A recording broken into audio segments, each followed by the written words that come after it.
our land acknowledgement. And I would like to begin by acknowledging that we are in Mi'kmaq in the district of Sipekne'katik, the ancestral and unceded territory of the Mi'kmaq people. East Hants further acknowledges the 50 African Nova Scotian communities whose 400-year history have contributed to the province's culture, history, and legacies. We are all treaty people.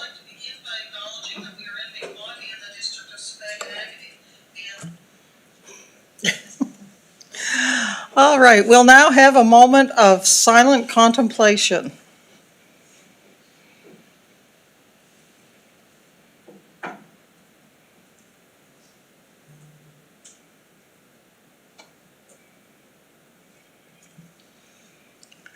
Next, we'll set the date and time for the next council meetings. The regular meeting of council policy and in camera December the 9th, 2025, and regular meeting of council December 17th, 2025.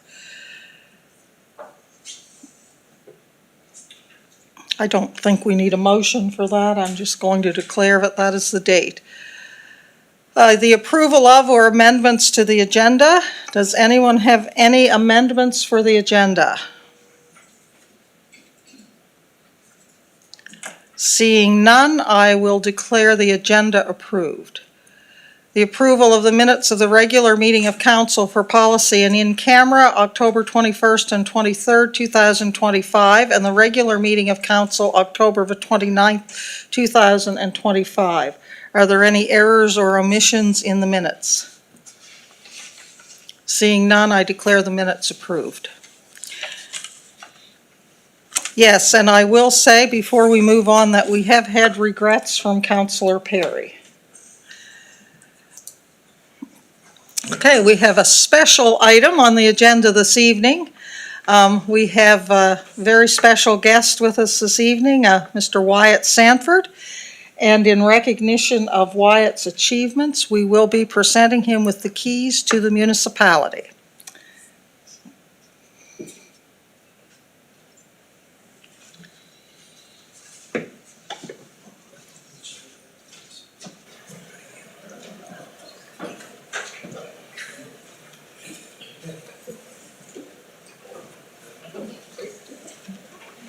And I'll just say it is my very, very great pleasure this evening to be able to present you, Wyatt, with the keys to the municipality.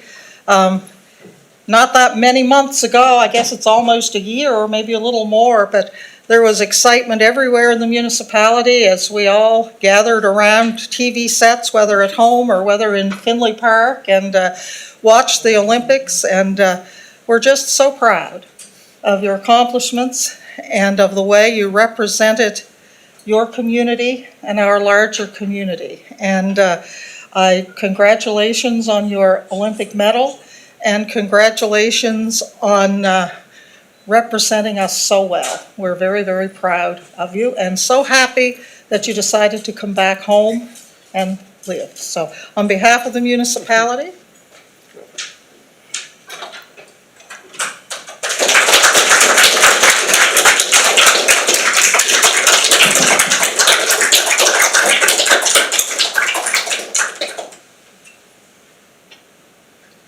and we are going to take a brief 2-minute break to have a photo in the other room. Thank you. We'll scoot through there.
Okay, welcome back, everyone. It was certainly one of the more pleasant duties that we get to do. It's always exciting to honor one of our own.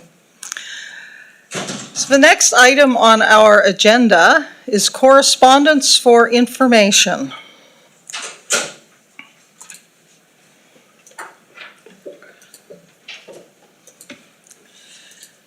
And councillors, you see this before you. Does anyone, Councillor McPhee. Thank you, Warden. Yes, I'd like to bring council's attention to letters 64 and 16 regarding the cenotaph in Shubenacadie at the Legion and the success of the Remembrance Day ceremony. It was very successful, as you can see from both letters. People that attended were very pleased with the proceedings, as was the president when he spoke to me at the banquet that evening of how things went. And I'll just little rundown. I mean, one of the great things was there were chairs out in front of the cenotaph for people such as former councillor Williams and other people who have mobility issues were able to sit down and take in the ceremony instead of being back in a car. There was a great turnout for the social afterwards, both upstairs with the families where there was hot chocolate, coffee, tea, cookies and that, and a great gathering of people down in the downstairs enjoying a beverage, whether it's a beer or otherwise. So it was a great success with the new location. And as you can see from the correspondence from Dawn Henderson, which came in late today, or Henneberry, sorry, she's been talking with the president of the Legion, and he was very pleased with the way things have gone and approved of her email to us. So with that in mind, I would like to make the following motion: that we pause the moving of the cenotaph until we have time to consult with the membership of the Legion to determine what their wishes are. Do we have a seconder? I'll second it. Seconded by Councillor Hebb. Councillor Garden Cole. Oops. Thank you, Madam Warden. I'm just thinking about this. If the process of moving this back had have been speedier, this would already have, not only was this already decided on and voted on, it would already have been done by now. I just can't believe that this keeps coming back over and over. All these letters, there was also 60 people at the other location. There's no letters or talk of that. And there wasn't even anything to stand, but yet 60 people were gathered around the former site. As I say, this would, if this had been done quicker, this would already have been done. And also, one of our directors spoke with the Legion president, who said they didn't want anything to do with it, it being there. So to have a letter here that's saying hearsay that they were happy with the turnout, I just I'm just kind of amazed that this is still going on and that there's still some question about what is going to happen with this. Thank you. Councillor Rhino. Well, kind of following on Councillor Gordon Cole, I'm quite disappointed that this is being brought back and brought back and brought back again and again, once council's made its decision to return it. For on 2 emails that's on here right now, we're gonna stop this and till that, basically they get it's situated the way they want it.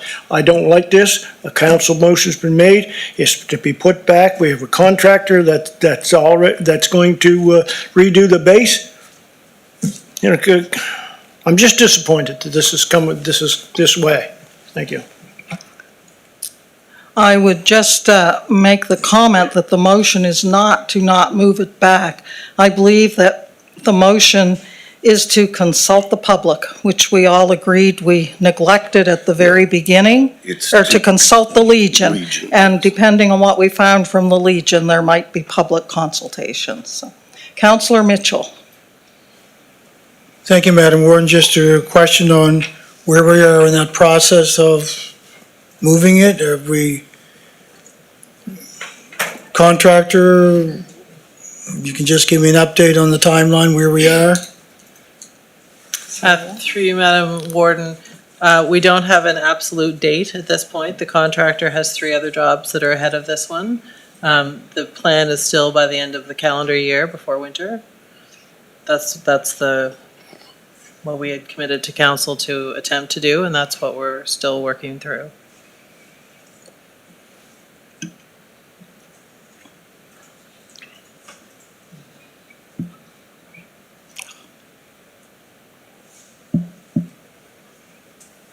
Councillor Garden Cole. Thank you, Madam Warden. Through you to staff. Adam, did we not already consult the Legion about this? And it was my understanding that they didn't want to take any responsibility for the cenotaph in the new location.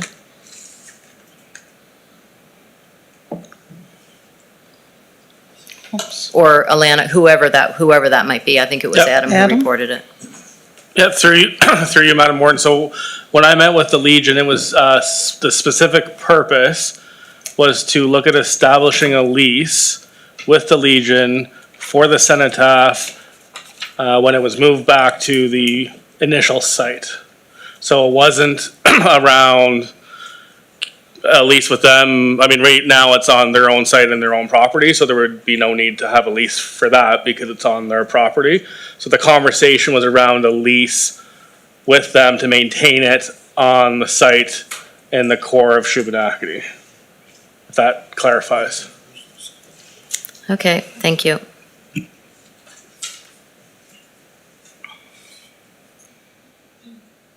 Councillor McPhee. Thank you, Warden. Yes, just to a couple of the points that were made. As far as the turnout at the old site, quite a few of those people, including the RCMP officer that was going to lay a wreath, didn't realize that the ceremony was at the Legion. Some of those people, and I knew some of them, said afterwards they were there, realized that it wasn't, and then left that ceremony and walked down to the Legion. So they got there at 11:05. So there's some, I don't know how many people were actually at the other site on purpose or there by mistake. And yes, we've dealt with this, but I've heard from many Legion members at the time of the banquet, and it's the same as the president has said. They've taken a beating on this. They hate to put their name out because of some of the things that have been said, and there's been a lot of discussion within the community. But there are a lot of people within the Legion that liked it, have changed their mind on it, indicated that at the banquet, like 4 people in particular that said, first I wasn't for it, but now that I've seen the ceremony and how well it went, and for all the reasons, the ease of parking, the ease of accessibility, it was great that the older Legion members were able to join in the march because they only left the side door of the Legion out to it, the great social, all the benefits that the president had first, when he first brought it up to me, had said. So I would like to, there were a couple Legion members who called me today, and they would like us to hold off and consult with the Legion membership. Thank you. Thank you. Councillor Garden Cole. Well, I just want to say that I guess if we make decisions and don't act on them quickly, I guess a lot of decisions could be eventually turned over through a process such as this, where people change their minds or people start coming out of the woodwork and having a different take on it.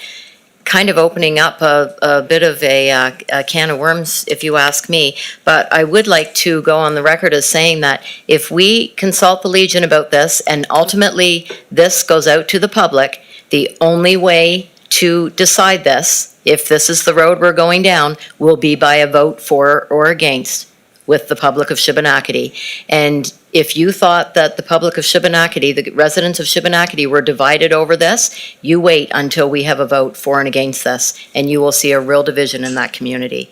And that's it for me, thank you. And that will be on us, because we are at the root of this whole problem.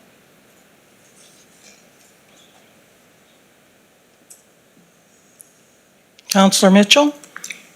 Just a follow-up to staff, or are we presently talking with the Legion about their intentions or their wishes, and are we planning to go to the community of Shuby to see what the feeling is before it's officially moved back?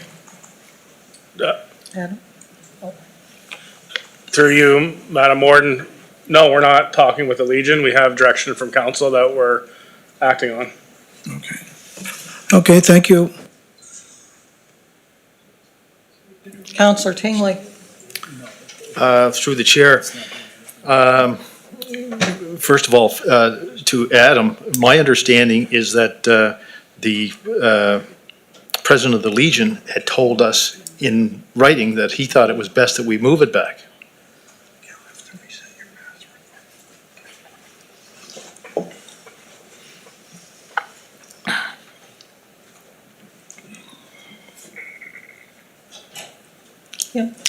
Through you, Madam Warden, we did receive a letter from the President of the Legion. I think the sentiment of the letter was more because of the division in the community. Correct. He thinks it was Correct. best that we move it back. Correct.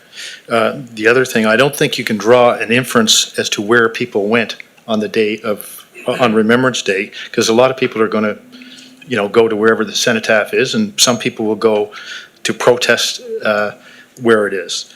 But my feel is there was hundreds of people that were really upset at what happened here, and I'm inclined to go along with what Councillor Garden-Cole is saying, and I certainly can't vote to change our prior decision. I would just say we're not voting to change our prior decision. We're simply voting to hold off on the moving of the monument until we have the conversation with the Legion, just to be clear. To my way of thinking, we're doing everything we can do to delay it and not do what we voted to do. And that's all I've got to say about it.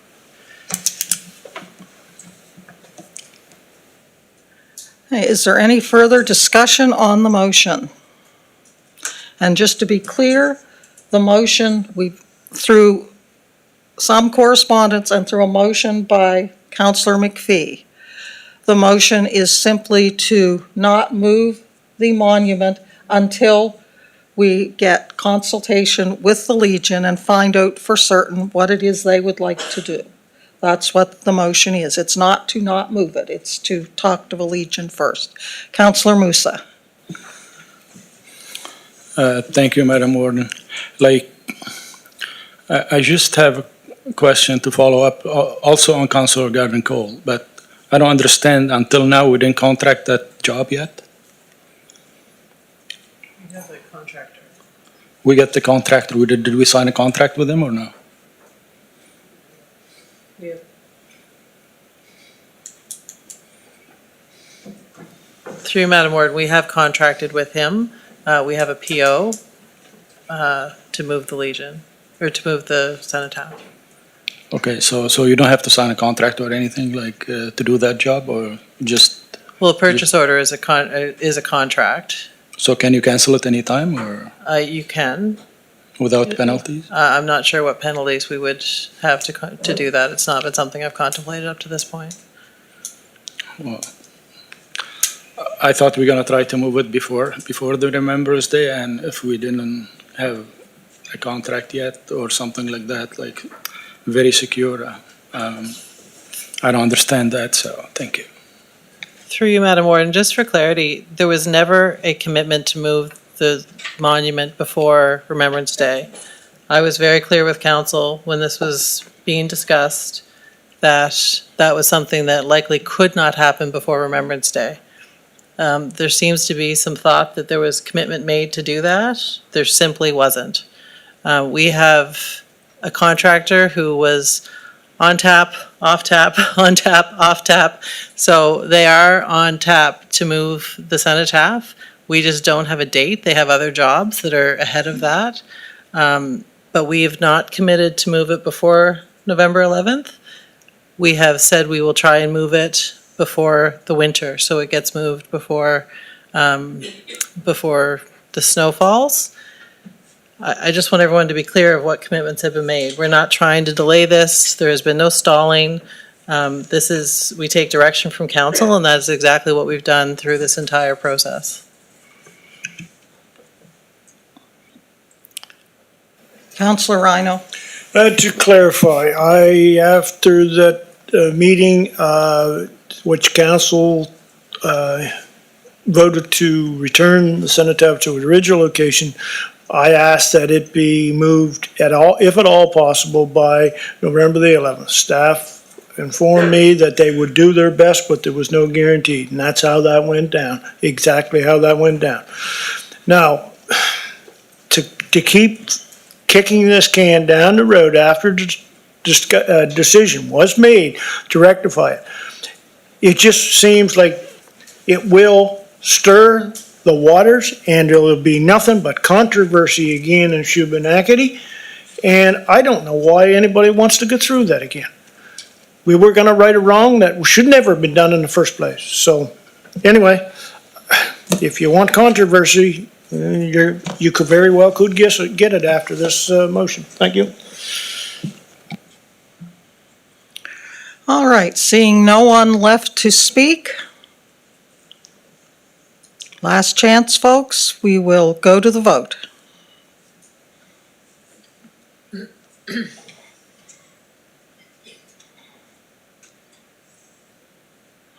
And the motion has failed by a vote of 6-4, with Councillor McPhee, Councillor Hebb, myself, and Councillor Mitchell voting in favor, and Deputy Warden Dixon, Councillor Merriam, Councillor Musa, Councillor Rhino, Councillor Garden Cole, and Councillor Tingley voting nay. Okay. Back to correspondence for information.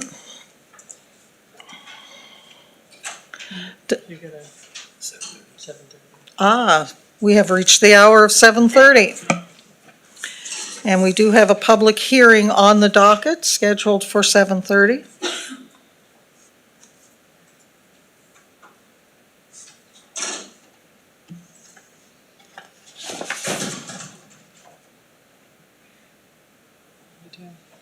I'm just waiting for the screen to catch up.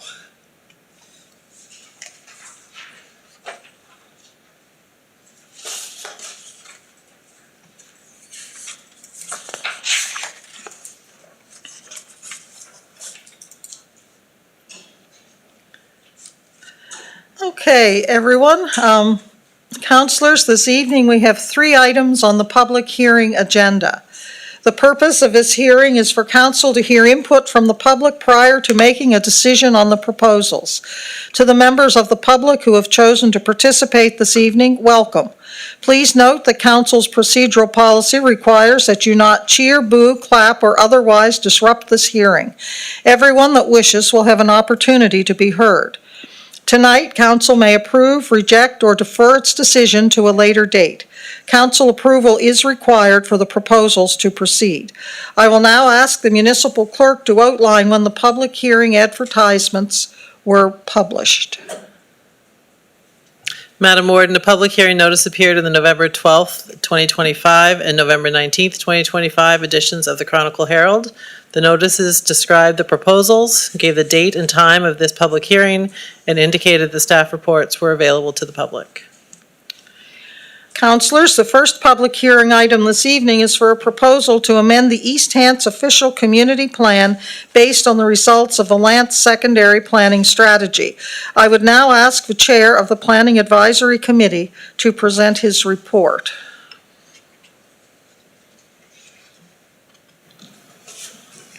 Planning Advisory Committee has considered the proposal on behalf of Municipal Council. The committee has reviewed staff reports, completed their evaluation, and will make a recommendation to council during this hearing. Madam Warden, through you, I would now ask staff to present their final report on the proposal.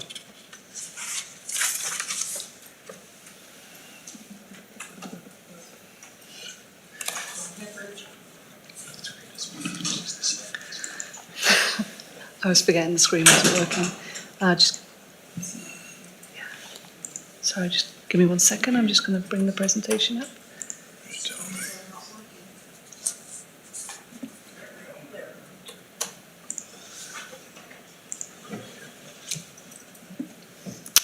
Thank you, Madam Warden.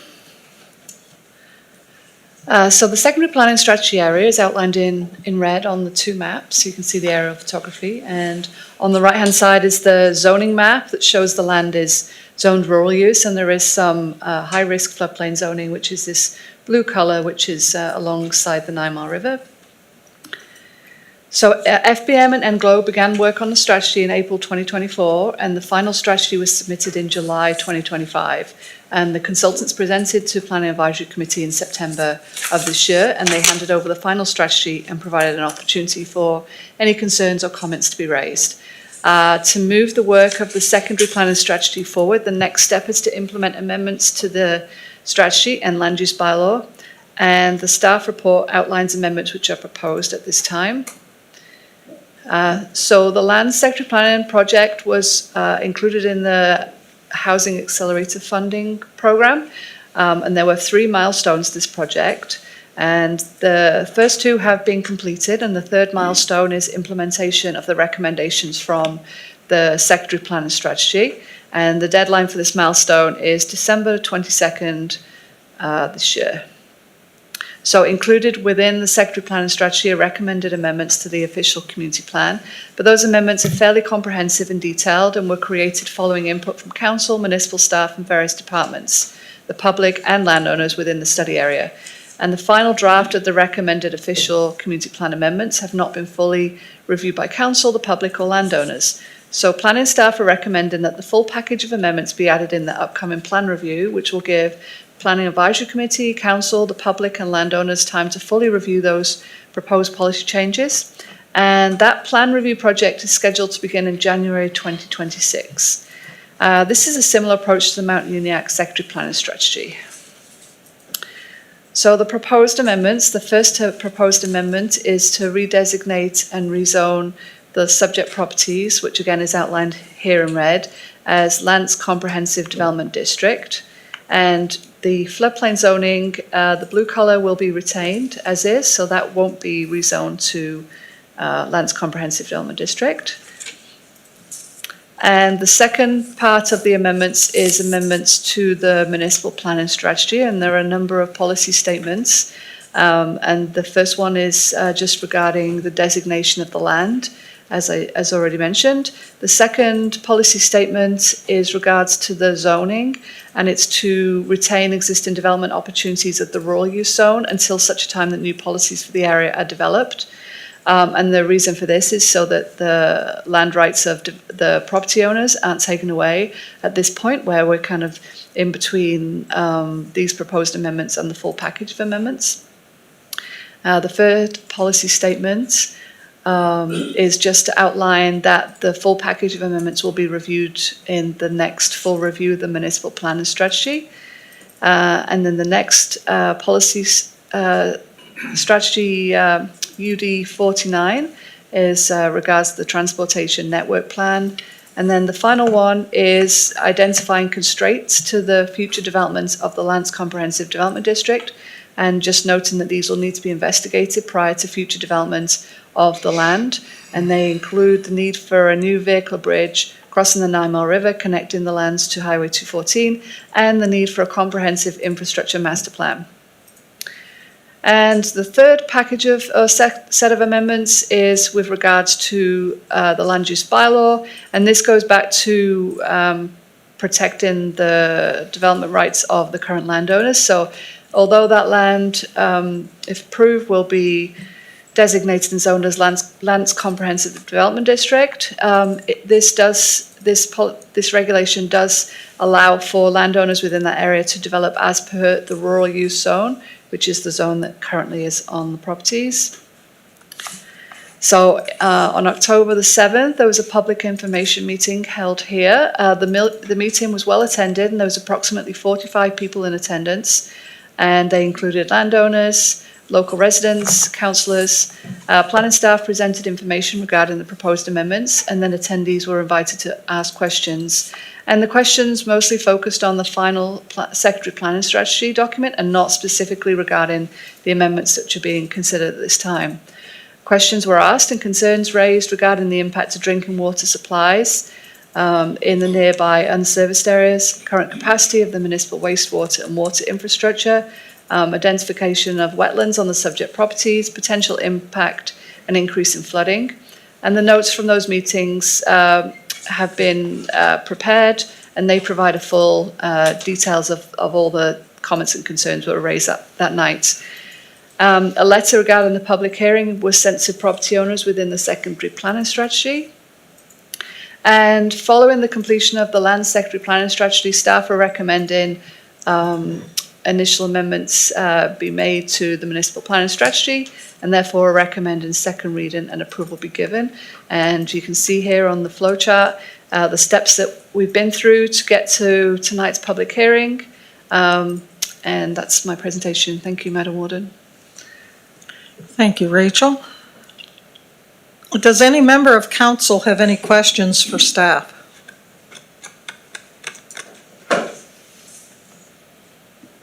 Councillor Tingley. I have two questions.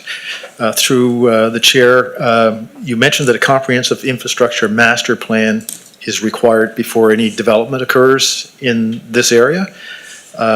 Would that also include a comprehensive stormwater management plan? Through you, Madam Warden, I did go back to the study that was prepared by the consultants, and they have indicated what they recommend be included in that the infrastructure master plan. They have suggested the cost of transportation, water and wastewater infrastructure to review that.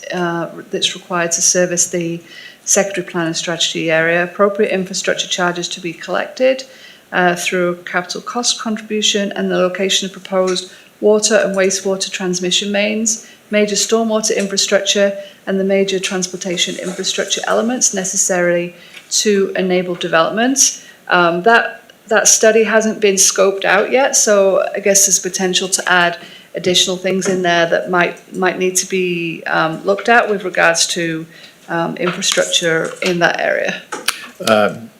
Can we add to this that a comprehensive stormwater management plan has to be done in this area prior to development?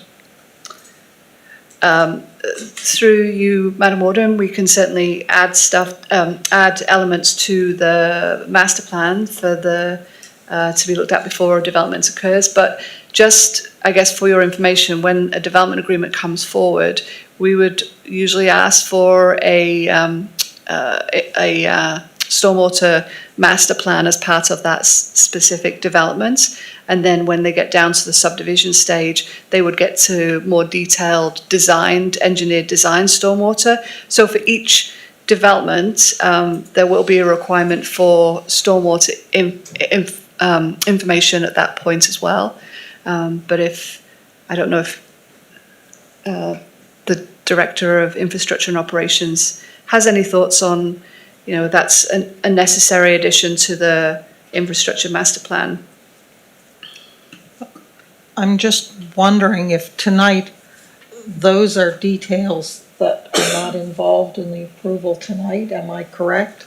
That the details will follow? Is that not what I understood? Through you, Madam Warden, yes. So that's really that's in as part of the package of amendments here. It just says that there is need for that infrastructure master plan. This is not necessary to occur straight away. It's just we know that these things need to be investigated and will be explored at some point in the future, as and when the time is right. Well, my problem with this is I know they need to be investigated, and we know the province is doing a study now to advise municipalities on how to do stormwater management plans. And we have a problem in this municipality with stormwater now. And this is a big area with, I understand, a lot of wetland. And I'm just wondering if I could add an amendment to ensure that we do have a comprehensive stormwater management plan for this area, if that would be a reasonable thing to do. Well, my thoughts with that, this would not be the time to make the amendment because we are not adopting the stormwater management plan tonight. That would be when the stormwater management or the plan came forward to council. At that time, councilors would have an opportunity to approve it, add to it, take away to it. This is the bones of the operation, so to speak, to move forward. Is that correct? Yeah, so yes, through you, Madam Warden. Yes, the next set of amendments will be a lot more detailed and will provide really just a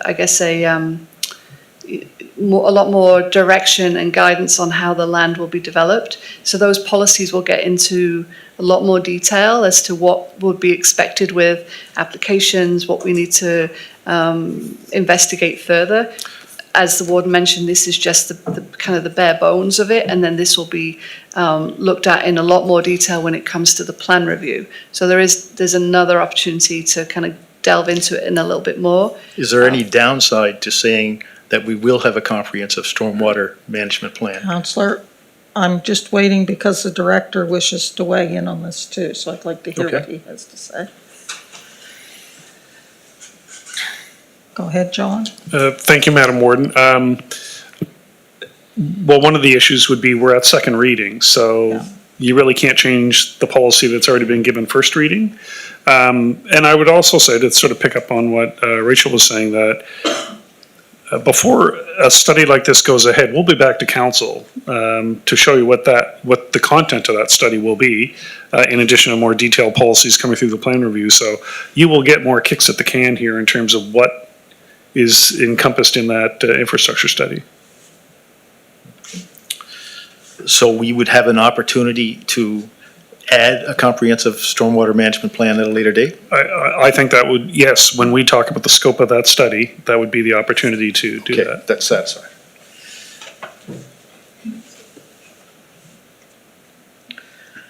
Okay. Does any other member of council have questions for staff?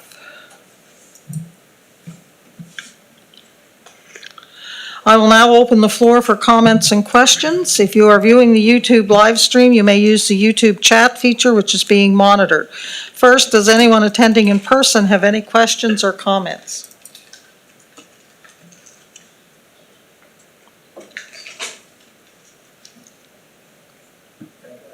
Good evening. Oh, just a sec, Steve. Sorry. If you'd state your name and address for the record, please. I will. First of all, good evening, Madam Warden and council and staff and my fellow citizens that are here. My name's Stephen King. I live at 925 Highway 2, Elmsdale, a long time resident of East Hants. I am very supportive of secondary and comprehensive planning. I've been following this one fairly closely as the crow flies. I don't live too far from there. I do have 3 questions, and they may or may not be related to the proposed amendments, but they are ones that I haven't had a chance to ask before, so I'd like to ask them tonight. Active transportation, trails, community connections, etc., is so important for us. We're seeing so many more people are out walking, biking, etc. I know when the exit 8A overpass went in, there's no pedestrian ramp, excuse me, on it. So one of my questions regarding that is, where will the active transportation links be so we can walk or bike either across or under the highway to Lance North? That's the first question. Okay. Rachel? Through you, Madam Warden. So I can only speak to what the Transportation Network Plan includes, and that's really just linking within that area, within those properties to the outside the property. So there'll be a connection to Garden Road, to the Garden Meadows subdivision, bridge over the Highway 214, and then connect into the new exit there on the 102. As far as outside of that property boundary, I don't know what further infrastructure would be planned, but we're just focusing tonight on that specific area that's outlined here in red. Thank you, Rachel. Okay. And just a quick second related question is, if the connections are made fairly early, pedestrian connections, and even before major development or even development starts, would there be an opportunity that the public would have access to trails, active transportation right-of-ways in those lands, even before or while development takes place? Rachel? Through you, Madam Warden, the trails and the active transportation would be available once the development is complete, once the developers have received tentative approval and they've gone ahead and developed the roads and built that infrastructure, then they're available for people to use.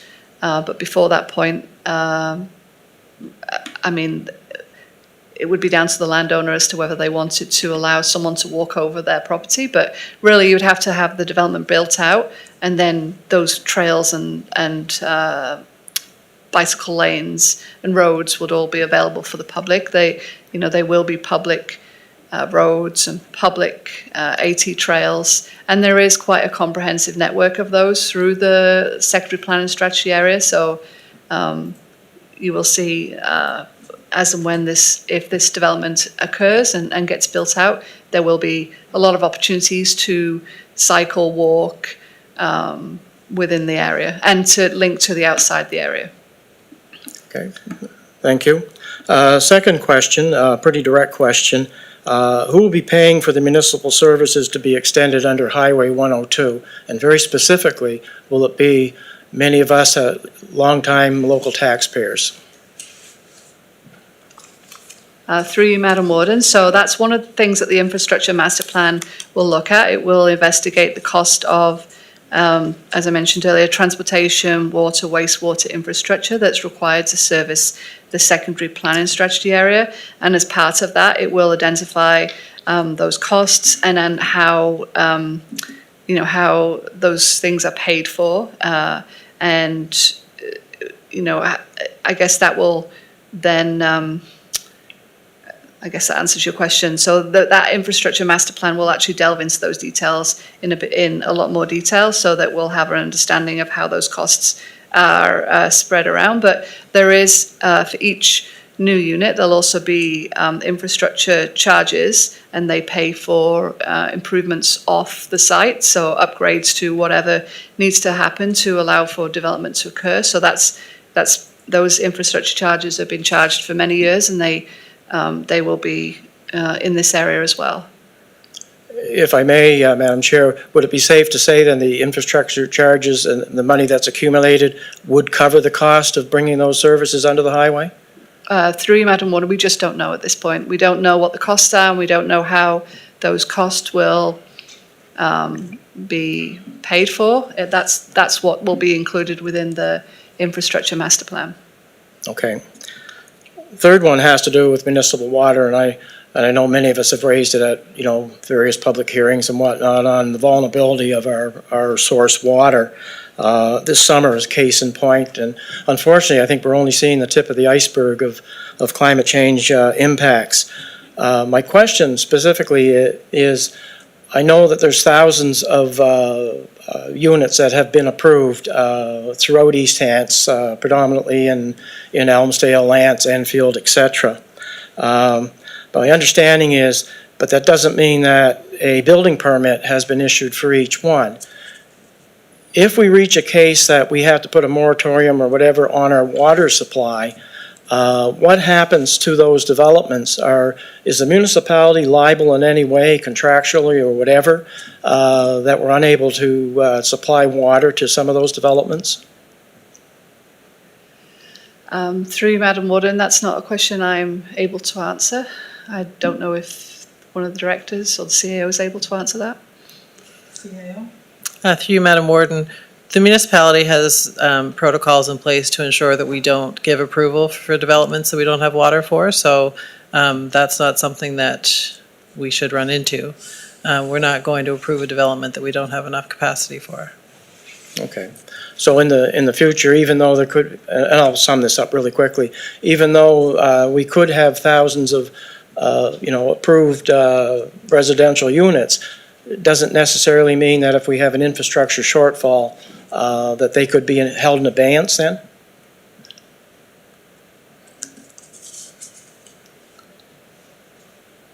Not sure what you mean by an infrastructure shortfall. If we don't have the water.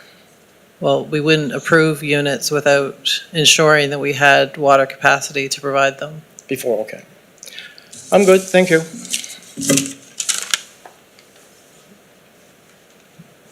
Does any other member of the public have any questions or comments?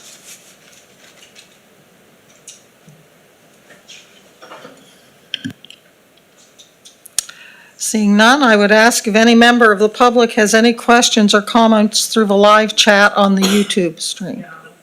No, there are none. Does any member of staff have any final comments? No. I would now ask the chair of the Planning Advisory Committee to present his committee's recommendation.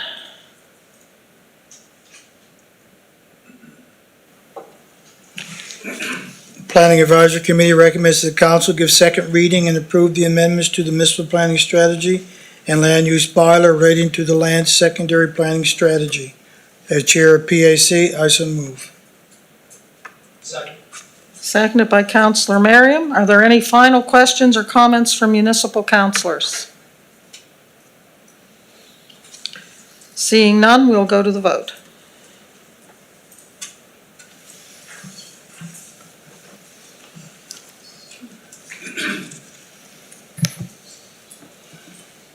And the motion is passed unanimously.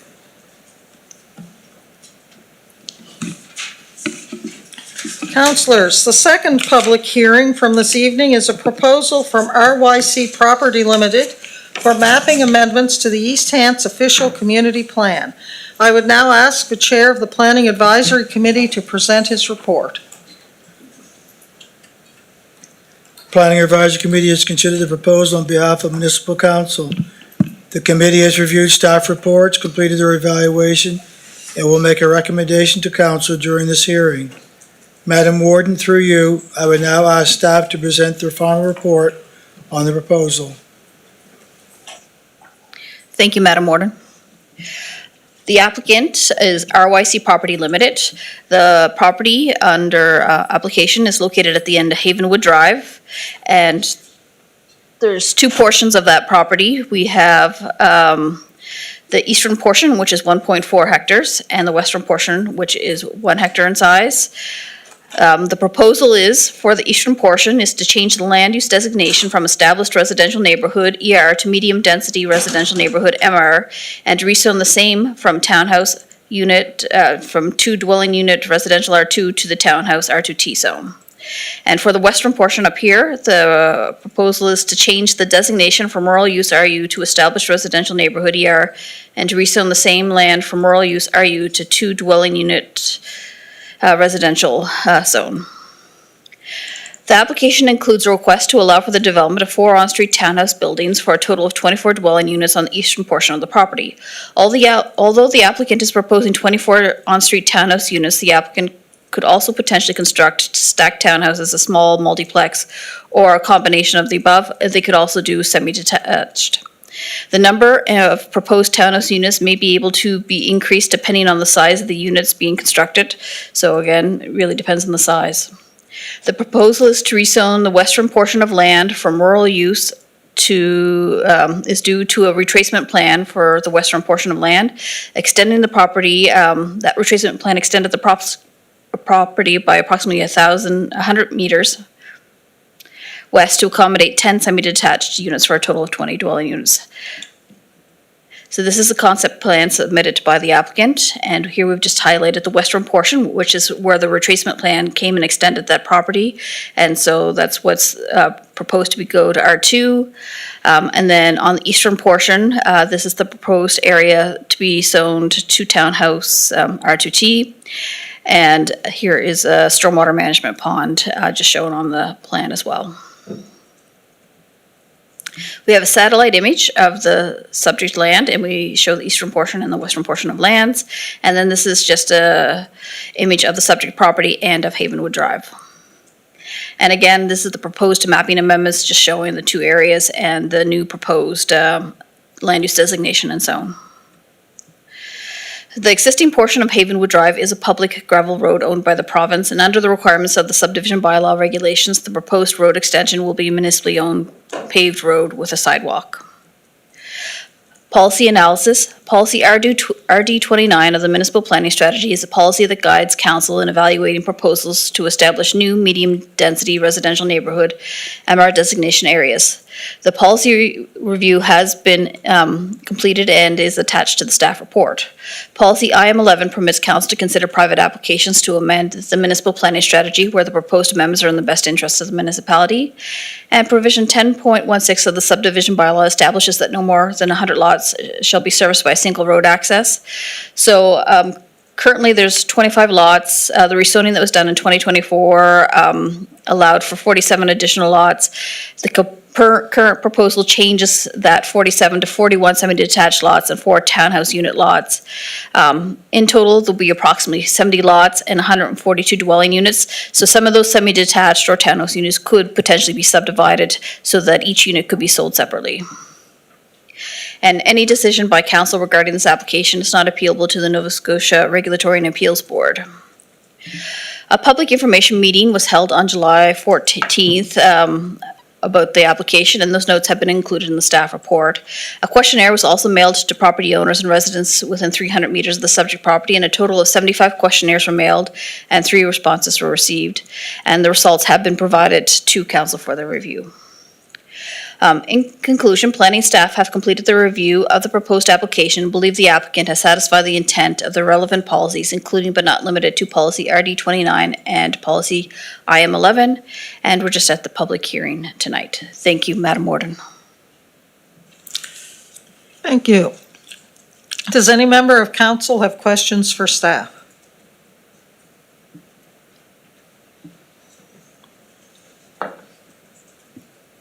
Councillor Musa. Thank you, Madam Warden. Debbie, so the new section will have sidewalks? Is that a requirement or? So you, Madam Warden, yes, there's a requirement under the subdivision bylaw to have sidewalks on the new municipal street because there's a certain number of. Oh, if there's no existing sidewalk on the one before, so it's still a requirement? It's still a requirement, and Okay. hopefully at some point in time, if that rest of the road is upgraded, we can match it. Okay, so, yeah, thank you. Does any other councillor have any comments or questions for staff?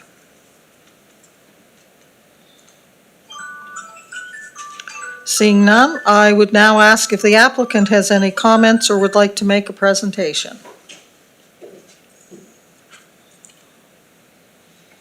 Madam Warden, my name is John Paul Sear of RYC Property. And I've been here for all my life. I won't tell you how old I am, but I'm a member of East Ants. And this development here, I'd like to get approved there tonight. And I want to talk about some of the things there that were concerned there. I know the R2T lots there that I was looking at, and there was some concern that maybe I would be doing an apartment building on there. And that's not the case. I'm looking at doing townhouses. And if I did, I mean, I can go up to, I think, 8 units as a small multiplex, but that's not my plan. My plan is to do just semi-detached. The back piece there, when we resurveyed it, you know, we realized, I knew we had that extra land and I thought that was approved at the time. And come to find out that it wasn't, so that's why we have to come back and get that rezoned to R2 because it was RU. And Debbie, maybe I'll get you to flip up the stormwater management plan as well, because I want to talk about the that a little bit. So on page 1 there, what the plan is, you see the dotted line there in the center. That is phase 1 where we're going to go to. And if you go to page 8 now on that one as well, so.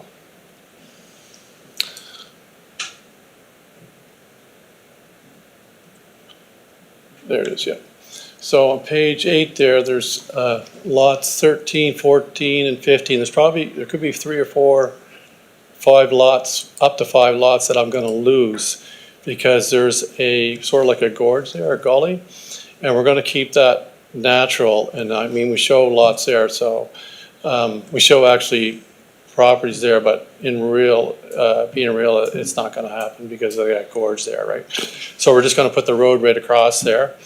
And we have the pond there at that's a retention pond, so it's not a detention pond, it's a retention pond. So the retention pond, the way that works, detention pond, the way that works is that the water will drain into that and then it drains out slowly, so it doesn't hold a bunch of water. It's just, it's constantly maybe, you know, there'd be maybe 4 inches or 5 inches. And I can put like shrubbery around it or a fence if I have to, but you can even plant trees and that in there. If you look at the blue line there, that is the pre-development right now for the water course. And you see the arrows, that's the way the water flows right now. And the purple is the post. So after we do the development in that first phase, the first phase is the majority of the water where it's going to be collected, and it will go into the catch basin beside the detention pond, and then it all drains out to the municipality property, actually. So, and that's the way it goes now naturally anyways. And that's about it, really. So, like I said, number 13, 14, 15, I'm gonna lose them lots. I mean, I have to get R2T. The reason I wanna do that is because it's cost quite a bit of money to build this road, and to make it worth my while, I'm gonna try to get as many units in there as possible, right? So I've been doing this for, 25 years. So, I mean, a lot of you guys have seen my property, what I do. And, I'm not a slumlord. I will be selling some of it, and I'll be developing as well. I have to sell some of it to help pay for the development. So anyway, I'm here for any questions or anything. So. Okay, thank you very much. I see no one on deck with any questions at present. I will now open the floor for comments and questions. If you are viewing the YouTube live stream, you may use the YouTube chat feature, which is being monitored. First, does anyone attending in person have any comments or questions? Seeing none. Does any member of the public have any questions or comments through the live chat on YouTube? There is one question here. Oh, just a minute.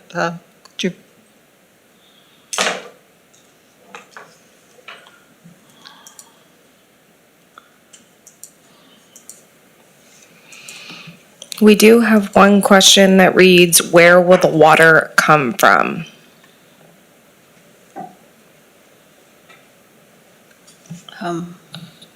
Not sure who wants to take that.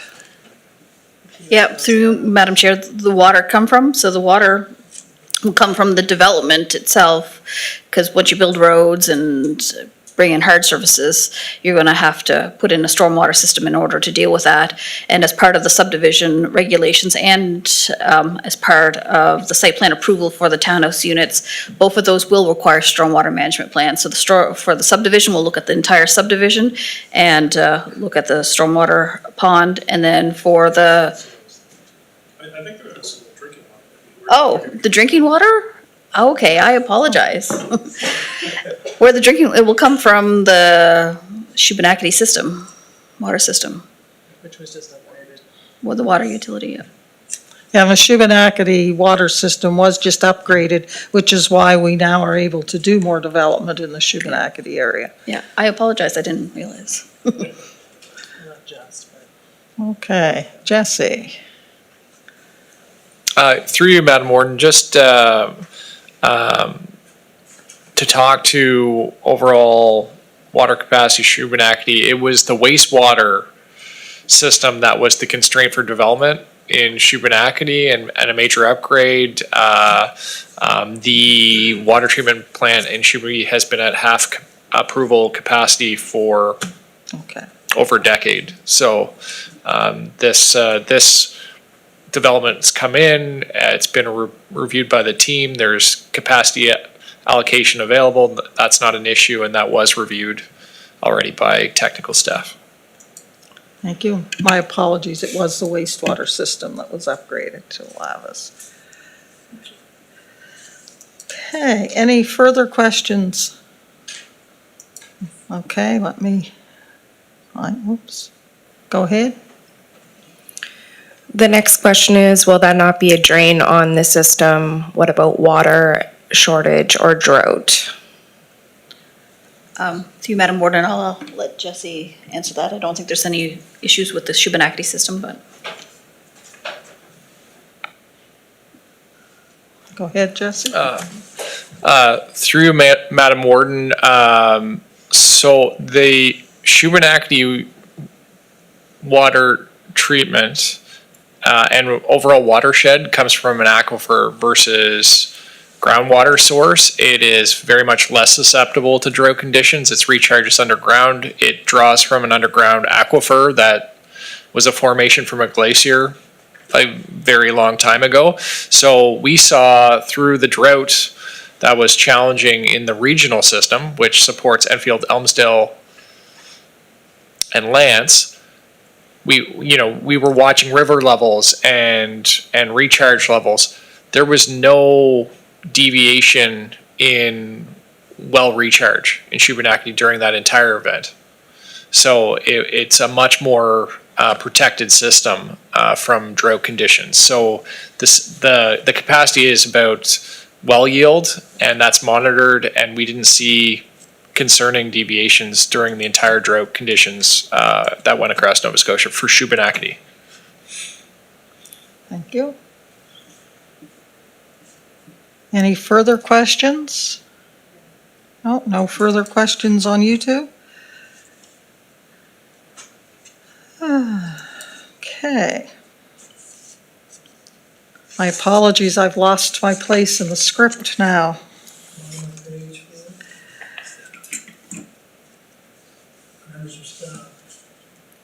Yes, does any member of staff have any final comments? No. No, seeing none. I would now ask the Chair of the Planning Advisory Committee to present his committee's recommendation. Planning Advisory Committee recommends that council give second reading and approve the application from RYC Property Limited to amend the MPS and LUB by changing the land use designation of the eastern portion of PID 4509-7227 to medium density residential neighborhood MR designation and rezone the same area of land to townhouse R2T zone. And for the western portion of PID 4509-7227, redesignation to established residential neighborhood, ER designation, and rezone the same to two dwelling unit residential neighborhood, R2 zone. As chair of PAC, I so move. Do we have a seconder? Seconded by Councillor Tingley. Are there any final questions or comments from municipal councillors? Seeing none, we'll go to the vote.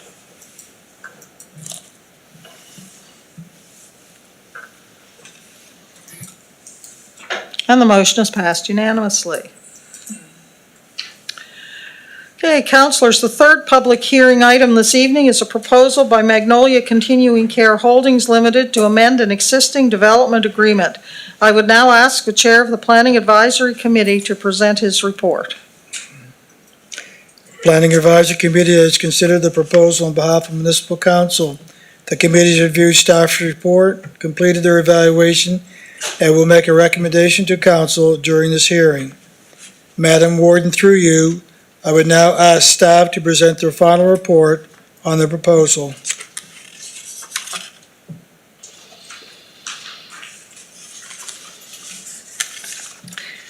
Thank you, Madam Warden.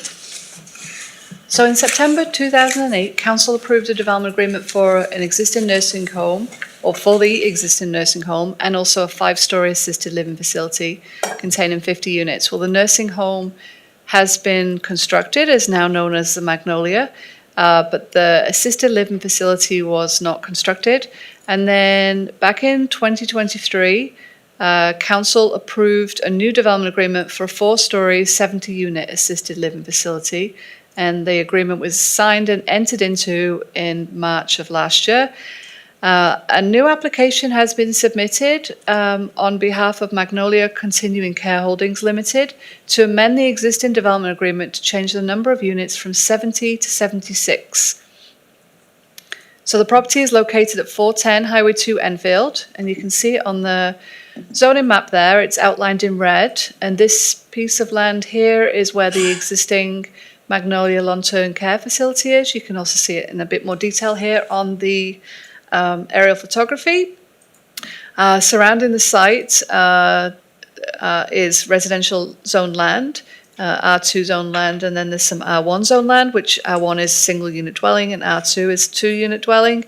The land itself is zoned 2-unit dwelling, and on 2-unit dwelling zone lands, development agreements can be considered for the assisted living facility. The amendments to the development agreement are requested to enable an increase from 70 to 76 units.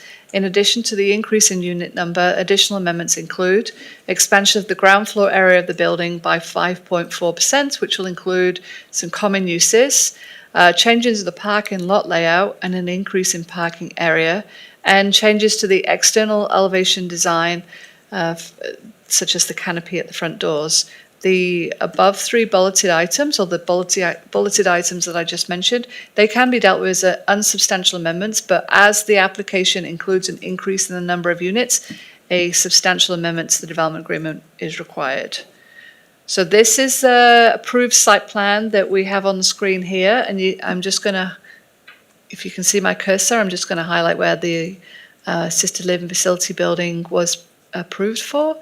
We had a driveway, which is the existing driveway for the Magnolia Long-Term Care Facility, and the driveway was proposed to loop around and have parking in the middle, and then some parking alongside the building there. The amended site plan has the building closer to this property boundary. These are properties on Dory Lane. I believe it's around 11 meters that it's closer to the property boundary there. And the reason for that was to accommodate some additional parking. And yes, parking has been, new parking has been added, and you can see there's a change to the layout of the parking area. This parking area to the side of the building remains as approved, and the overall size and scale of the building is very similar to what was approved back in 2023. You can see to the back here, there is an existing intermittent stream or brook, and there is a setback from that brook as per the land use bylaw requirements. So the building is slightly closer to these properties alongside here. It's about 2 meters closer to the properties, the residential properties that face onto Highway 102. So changes to the site plan include 92 new parking spaces. Original approval in 2023 had 71 parking spaces, so that's quite a big increase of parking spaces there. Internal movement of vehicles through the site has been amended, and as I mentioned, the building is 11 meters closer to the property boundary, along with properties on Dory Lane, and that means that the building will be about 25 meters from this corner of the building to this property, and 41 meters from here to the, it's off my screen there, but it's 41 meters. This is the approved building design, and this is the proposed building design. You can see it's very similar. There is a canopy to the front of the building here, which wasn't included in the original design. The proposed property is zone 2-unit residential, and this zone allows for a development agreement for institutional uses. And the existing development agreement, which permits 70 units, is still still active, and they could apply. The applicants could apply for a permit today if they wanted to, and they actually have 3.5 months to apply for a permit, and then an additional 2 years to construct the building. So the Nova Scotia Department of Public Works have confirmed that the commercial access is acceptable for the proposed use, and we consulted with the Enfield Volunteer Fire Department, and they've provided comments regarding the application. And then following these comments, the applicant has agreed to invite the fire department to visit the property, and once the parking area has been paved, they've agreed to take the aerial truck out and see if there's any of the parking spaces that should not be included on the development. And there's some wording in the development agreement to facilitate that process. The proposed building is similar in size and scale to the approved building. As I mentioned, the building is 11 meters closer to the property line, to the rear of the building, and approximately 2 to 3 meters closer to the residential buildings on Highway 102. So staff suggests that the addition of the 6 additional units and the alteration in the location of the building will have limited additional impact on neighboring properties. So an advertisement was placed in the Chronicle Herald. A letter and questionnaire was mailed out to 140 properties, and 13 responses were received, and there's a summary of those responses on the presentation there. And a full copy of all of the questionnaires that were provided have been scanned and provided to council. And letters were mailed the first week of November to property owners regarding this public hearing tonight. So staff have completed the review, and staff consider there is limited impact to the surrounding area from the increase in units from 70 to 76. And any decisions to approve or not the development agreement application is appealable to the Regulatory and Appeals Board. And we're here at towards the end of the process, and you can see here the process that was followed to get to the public hearing tonight. And that's my presentation. Thank you, Madam Warden. Thank you. I will now open the floor for councillors who may have questions for staff, and I will start with the Deputy Warden. Thank you, Madam Warden. The question I guess I have is, this started in 2008, that's 17 years ago, and they have 3.5 months to get a permit. If they do not get the permit within 3.5 months, what can happen next, I guess? Through you, Madam Warden. So as part of the amendments to the development agreements, we've added an additional year for them to apply for a permit for the 76 units. They have 3.5 months to apply for the permit for the 70 units, but that's not their intent. They want to go forward with the 76 units. So they'll have, it's like 1 year and 3.5 months to apply for the permit from the original development agreements. So it's going to be, it could be a year then. For me, it's just, I guess the way I look at it is the staff time and work. There's been a lot of work in this project, so I am going to support it, but I'm not happy with the length of time it took them to do it. Thank you. Thank you. Thank you. Does any other councillor have any questions or comments for staff? Councillor Garden Cole. Thank you, Madam Warden. Just on top of what Councillor Dixon said, and I believe that this pertains to this project, the timeline, since this has taken so long, in the meantime, have we changed our policy around timelines and how long developments have after an application? So through you, Madam Warden, each application is different. So, for example, a Clayton Development's development agreement, they would have a lot longer to apply for permits and complete the development. But for this one, I mean, an additional year has been added, but there hasn't been a change in policy per se, but each development agreement is negotiated and each one has its own time limit based on that particular development. Okay, I feel like that might be something we should look into. I thought, I was under obviously the false impression that, obviously this one was open-ended because it was 14 years till it came back, and then it's been another couple of years since then. I don't know why we would ever be having an open-ended agreement like that with any development. I think this is something that we should look at just in general. I recognize that we should look at each development differently. You know, if it's a Clayton development where it's going to be a really big one and it's going to roll out in different phases, I can appreciate that, but I just feel like overall to have a development with an open-ended number like this just doesn't sit right with me. That this could potentially happen again if we don't have Rachel? anything in place to keep it. Through you, Madam Warden, just in response to that, if the development agreement, the timelines expire, there's often wording in there that enables the developer to come forward and request an extension of that timeline. Council can decide they don't want to extend that timeline. And if there's been a change in policy in our municipal planning strategy from the original agreement to when the request is made to extend the timelines, say, for example,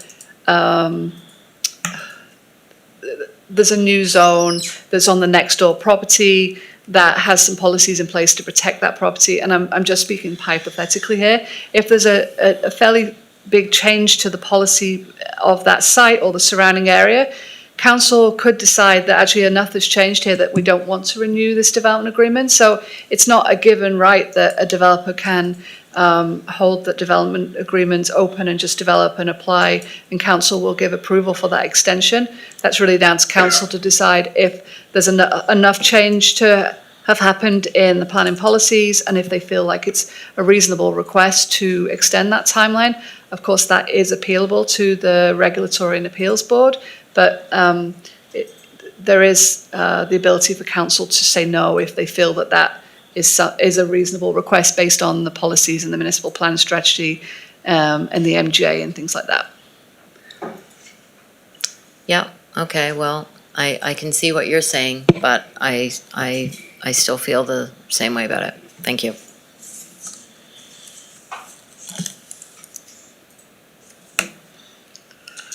Does any other councillor have any comments or questions?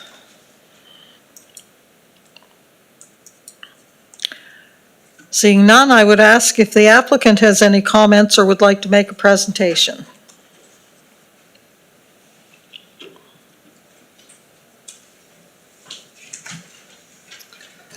Good evening. My name's Mark Van Zoomer, and I'm with with BD Stevens, or more accurately, the Stevens Group. And so we're the contractors or designers, owners and operators of this facility and the Magnolia, the existing facility, and Sagewood, another long-term care facility in Sackville, and Ivy Meadows, a third one in Beaverbank Road. I was as shocked as you when I saw the 2008 number and how long that had been. The initial development agreement was for the Magnolia with a future long-term care facility, and that development agreement, if I may be wrong, it had expired in its time, and it was for a 5-story building, and in 2023 we asked for an extension, and we reduced the height from 5-story to 4-story, and then now that we're in the final stages of a 144-bed facility in Sackville, our design has grown, or not grown, been fine-tuned, and we've come up with the 76 units is the ideal number of units. So that's why we asked for this additional amendment to it. Mostly it was through the detailed design we learned lessons on what's the ideal footprint for the facility. Just as a final note, in the staff report, they noted that children use the site for access to the school. And we have, we're very aware of that. In fact, it's important to our residents as well to see the children coming through the site back and forth. And in fact, we host 2 outdoor classrooms in the back part of our property in the forest there for the school, which we tend to maintain. And also through this development, we'll be enhancing that access and the trails through there to enable that to continue both for the children and for our residents for walking through there. And so in conclusion, just thank you for your consideration of this amendment. Thank you.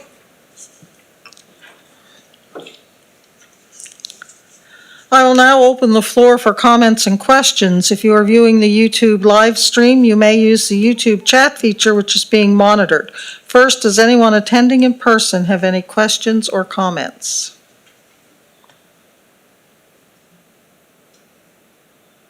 Seeing none, I would ask if any member of the public has any questions or comments through the live chat on YouTube. No? Does any member of staff have any final comments? No? I would now ask the chair of the Planning Advisory Committee to present his committee's report.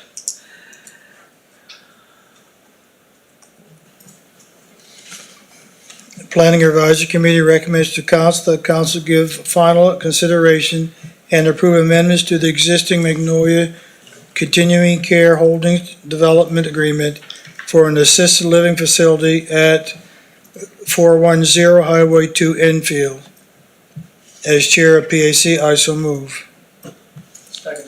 Seconded by Councillor Hibb. Are there any final questions or comments from municipal councillors? Seeing none, we'll go to the vote.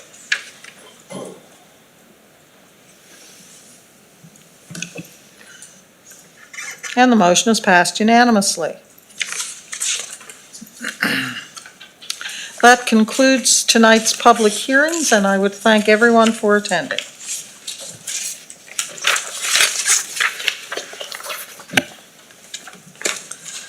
Returning to our agenda, we will go back to correspondence for information. Is there any other items on correspondence for information that any councillor wishes to draw attention to?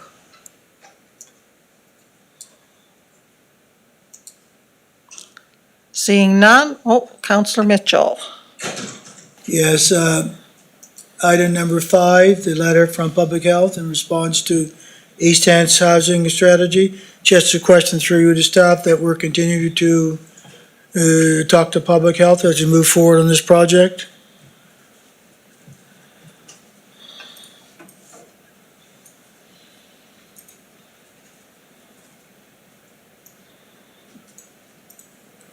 Go ahead, John. Thank you, Madam Warden. Absolutely. I think we actually have a meeting already scheduled with Health. And we also, now that we had people to talk to there, we'll also be consulting them through the plan review as well. So I think there's more dialogue there. Okay, thank you. Councillor McPhee. Thank you, Warden. I just would like to bring to council's attention a letter that did not make correspondence for information, but it's a survey that was done about the cenotaph. And I know there's certain people here who don't want to hear any more on it, but anyway. There were 3 questions. Should you leave the cenotaph at the Legion, move it to the old site, or you don't care? This was in a public area. Anybody could sign it. It's a proper, people put their name down so we can see who signed it. I just did the addition on it. If you drop the 3 that said they don't care, it was 88% to leave it at the Legion, 12% to move it back to the old site. I will have to uphold the point of order because it is not in our correspondence that we Okay, did thank you. receive, Councillor.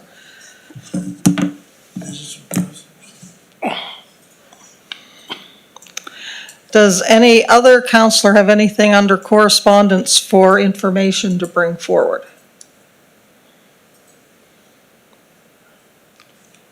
Seeing none, we'll go to correspondence for decision.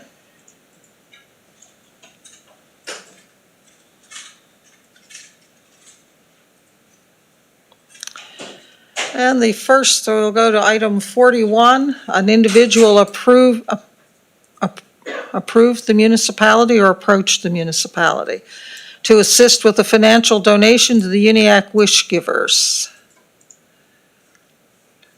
And who's taking this one? Wade? Go ahead, Wade. Thank you, Madam Chair. As you can see from the report, we have an indication from a couple of residents that are interested in providing a $10,000 donation to Wish Givers. They, however, would like to get a charitable tax donation for their foundation, which can be done via donating it to the municipality, and then we would grant the funds to the Wish Givers.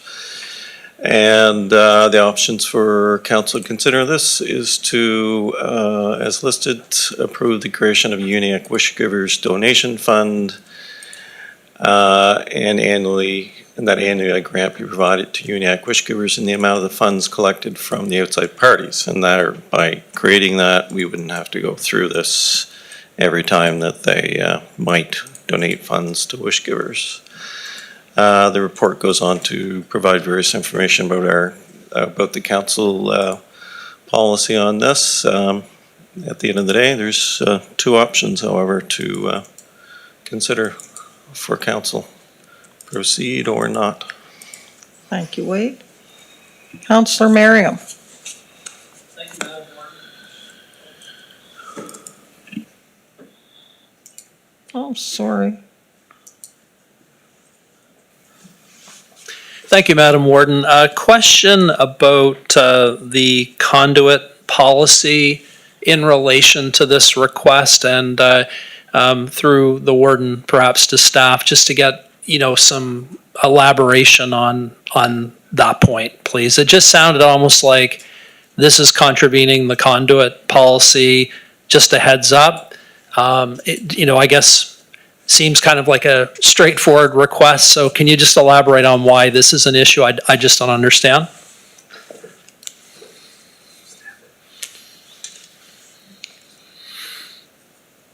Go ahead, Wade. Yes. So as stated in the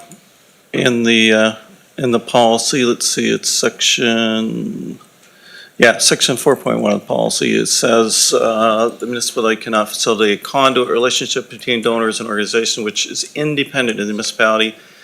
This means that the municipality's authority to issue tax receipts cannot be used to provide unrelated organizations with the ability to provide contributors with a tax benefit.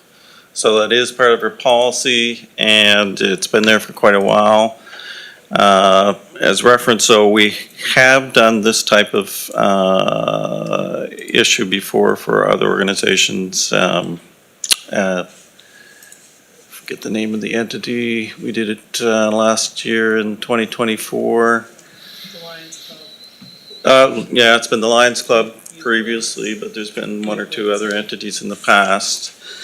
And CIO and I have discussed this, and we're feeling that these entities are not completely unrelated or to our organization, as we have had dealings with them in the past.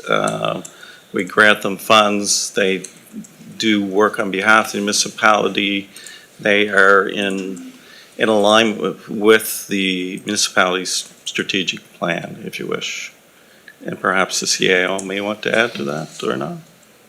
Well, I guess what I would ask is, it just seems like this is a good idea, but we've got the conduit policy. It's kind of a separate issue, but is there some room, at another time to revisit the conduit policy and perhaps refine it so that we're not stumbling over it on requests like this? CAO is asked to weigh in. Through you, Madam Warden, the conduit policy is actually CRA's comes from CRA. Okay. So CRA won't give you an answer over the phone whether this is a conduit or not. So council has to make that decision. In the past, you've decided that because we've had relationships with all the organizations that we've donated to, that it wasn't a conduit, only a conduit that you have granted to these organizations in the past. The risk is that CRA comes in and says, well, it's not a related company, and this is a conduit relationship, and therefore there will be penalties associated with doing it. We can't tell you what the answer will be. But in the past, we've had conversations with CRA when we first put this policy in place, and that was essentially how they described it to us. Okay, so I won't keep going, but with the conduit relationship, some of the things to avoid that would be some sort of ongoing relationship, kind of maybe long time sounds good, but it's not a one-off that almost seems kind of utilitarian. It's more of an ongoing relationship is key, I take it.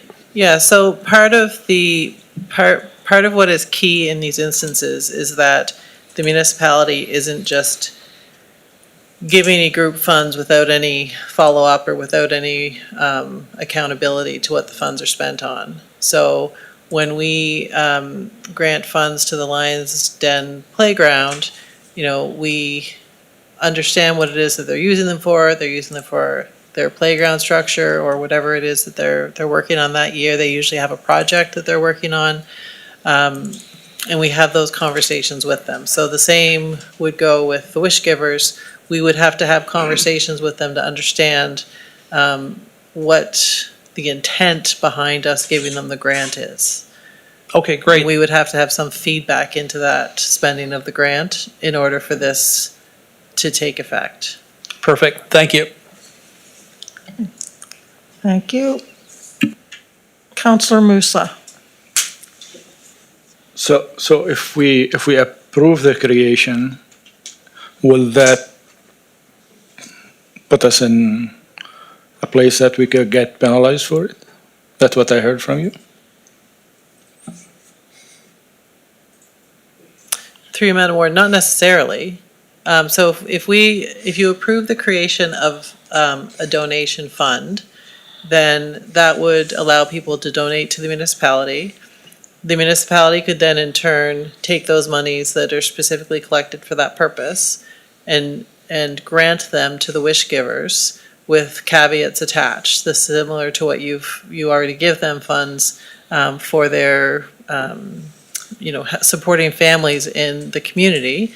So those would be the similar caveats that would have to be attached to that fund. Okay. We wouldn't be able to give them, to turn around and give them the money and for them to do something with that isn't related to families in the community, social support, like anything the municipality would typically support. So, that would have to be part of the conversation with them this is to do work that the municipality may otherwise do. Then your conduit isn't necessarily just a conduit. If we were asked to set up a fund for an organization that had nothing to do with the municipality or the work that we do, you'd have to say no. Yeah. Because we can't direct them to do work that you would otherwise do. Does that make sense? Oh, yeah. So there is always a risk. Yeah. Knowing the wish givers for over 30 years, it's one of the hard-workest volunteers I've ever met in my life. And to Mount Uniacke, they're the backbones, and without them, I think so many families will have sometimes no meal at the table. So if we can help them without putting us in danger of getting penalized, I would like to move that motion and see where it goes. Second. Seconded by Councillor Tingley. Is there any discussion on the motion? Seeing none, we'll go to the vote.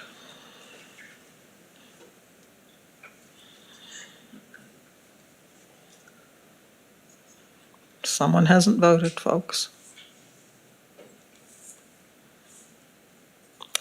And the motion is passed by a vote of 9-1, with Councillor Rhino voting nay.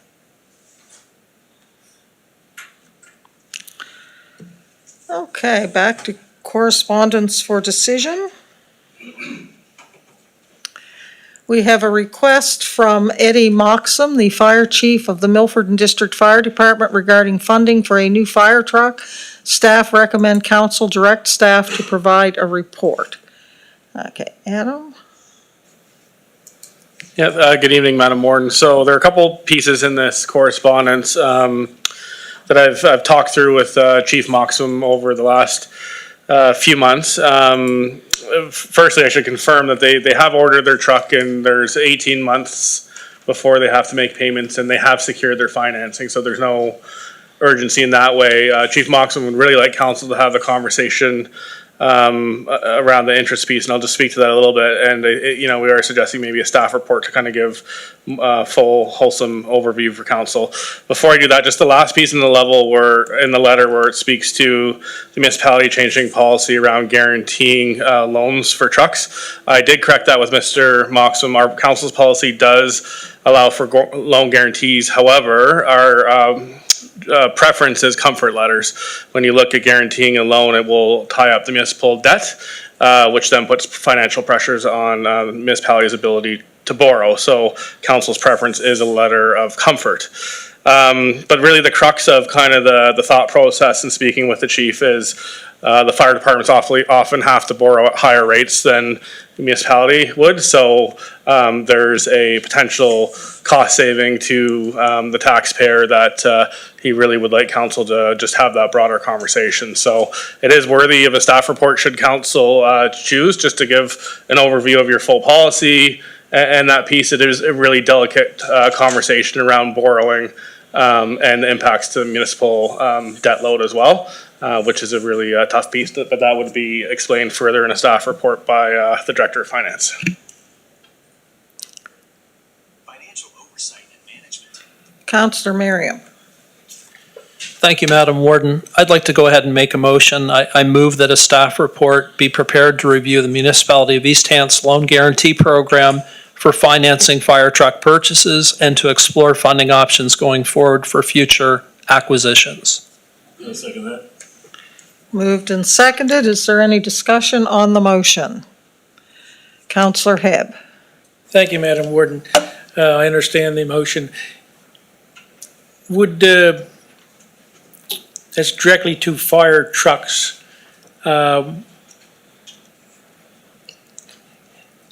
I guess what I'm trying to think of is a way to, maybe they wanted to purchase something else other than a fire truck or a piece of apparatus, but this is strictly tied to a fire truck. This motion is not. Adam? I think the intent, the councillor made the motion, can correct me, would just be to look at the borrowing aspect for the fire service, whether it's any type of capital borrowing. Okay, good. Thank you. Councillor Mitchell? Just thinking outside, thank you, Madam Warden, thinking outside the box for dealing with just the fire service. Could this lead to a mortgage on a fire hall to be built?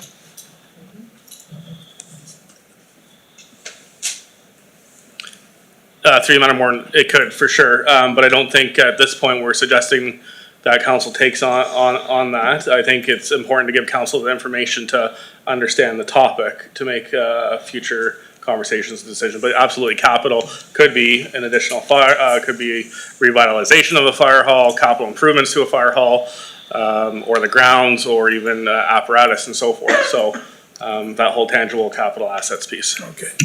So you know what I'm thinking anyway. Thank you. Councillor Rhino. How could most of what we just discussed here be related back to provincial fire service review?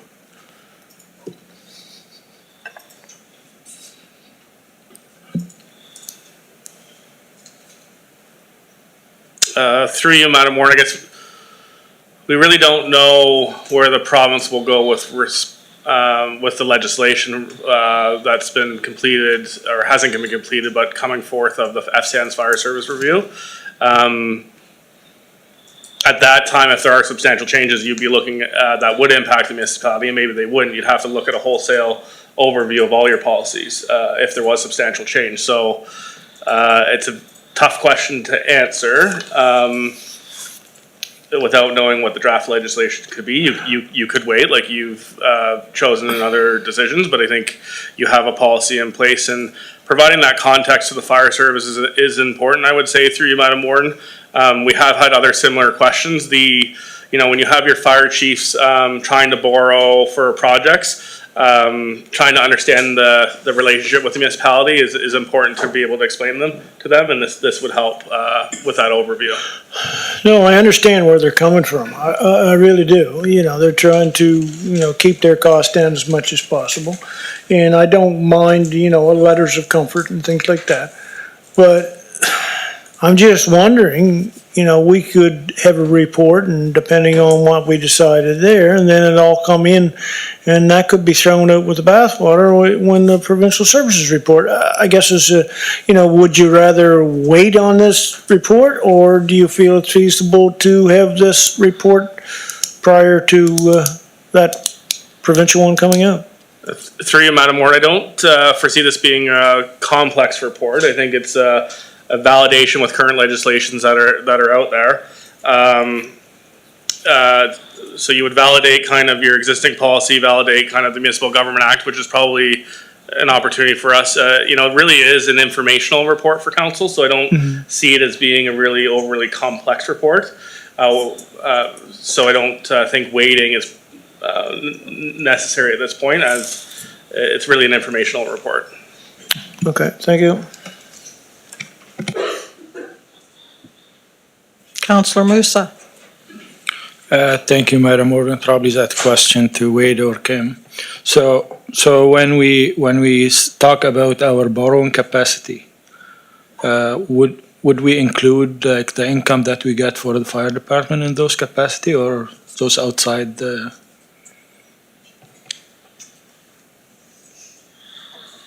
Source revenue. Go ahead, Wade.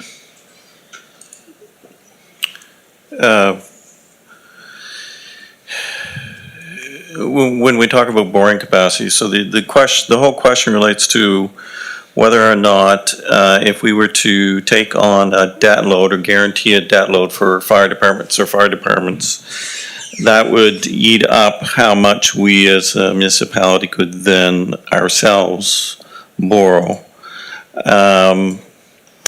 And we borrow all of our funds, long-term funds, from the province.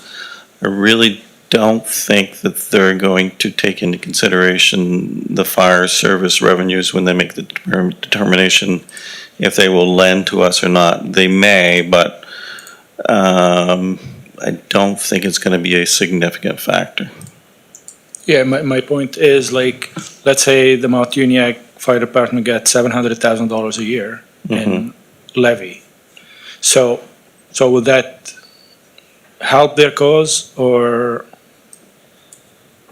it doesn't matter, like what they get? I think It's our borrowing. I think we're getting away from this particular motion.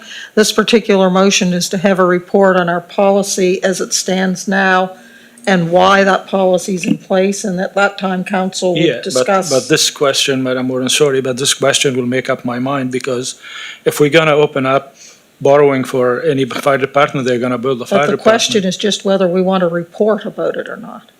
Yeah, okay. Like CAO has indicated that she'll take a stab at the question.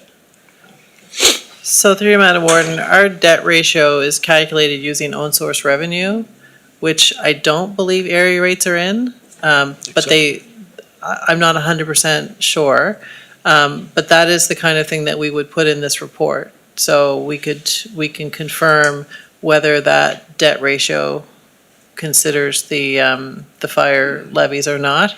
I don't believe it does, but we'll confirm that in that report. That's the sort of technical stuff that would be in a report like this. Thank you. Okay, any further questions on the motion? Seeing none, we'll go to the vote.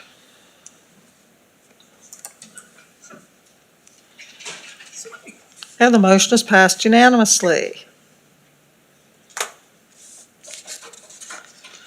That concludes correspondence for decision. We have completed the public hearings. We'll now go to committee reports, and I will turn the chair over to the deputy warden while I present the nominating committee report. Okay, Madam Warden, please present your report. Shirley, could we have the vote taken down, please? The nominating committee met on November the 18th, 2025 to consider applications to fill the public member vacancy on the audit committee per terms of reference for the committee. The nominating committee recommends to council that council appoints David McCusker as a public member of the audit committee for a term ending July 31st, 2027, and that the member will commence participation in the audit committee after the council meeting on November 26, 2025. As chair of the committee, I so move.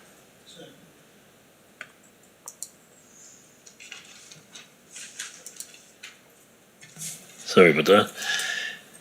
Any other comments or questions on the motion? Seeing none, call for the vote.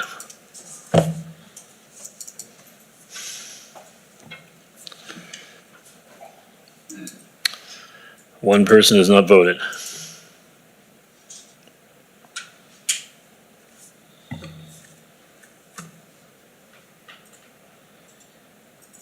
Still have one person.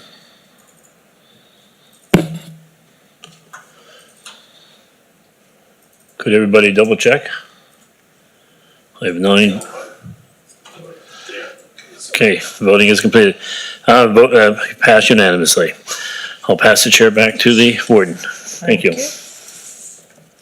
Next, we'll go to the Corporate and Residential Services Committee report. Councillor Garden Cole.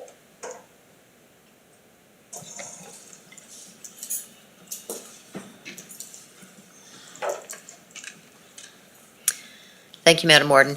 The committee held its regular meeting on November 18, 2025, and the following motions are coming forward as a result of that meeting. Item 1, East Hants Family Resource Center presentation. Kathy McDonald, Executive Director of East Hants Family Resource Center, presented a report outlining the many programs that the center offers the community. The not-for-profit organization relies on the municipal grant funding as one of its funding sources. Due to the increase of the cost of living and the growing need for the programs, Ms. McDonald requested additional funding. The Corporate and Residential Services Committee recommends to Council that Council direct staff to include a $40,000 Community Partnership Fund grant for the East Hants Family Resource Center in the draft operating budget for consideration. As chair of the committee, I so move. Moved and seconded. Is there any discussion on the motion? Seeing none, we'll go to the vote.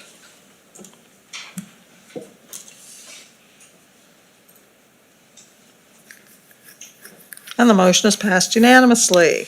The Corporate and Residential Services Committee recommends to Council that Council direct staff to write a letter of support for the East Hants Family Resource Center to assist their request for additional provincial funding.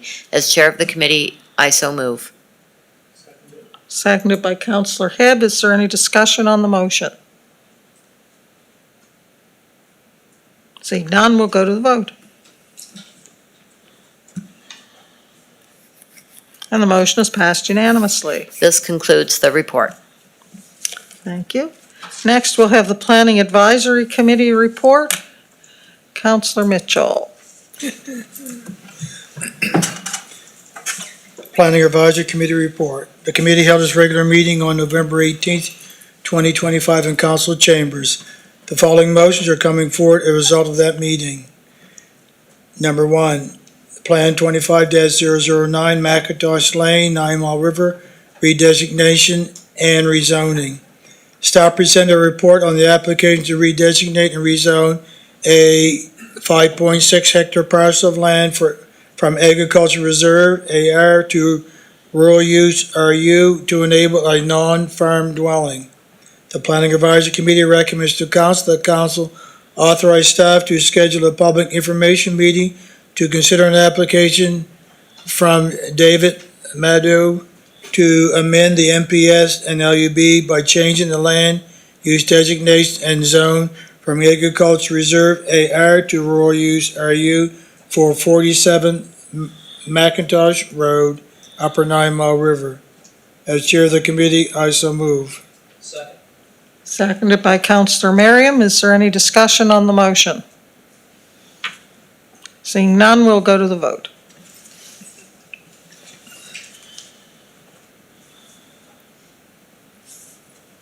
And the motion is passed unanimously. The Planning Advisory Committee recommends to council that council direct staff to seek comments on the application PLN 25-009 McIntosh Lane, 9 Mile River from the East End Agricultural Advisory Committee. As chair of the committee, I so move. Seconded by Councillor Merriam. Is there any discussion on the motion? Seeing none, we'll go to the vote.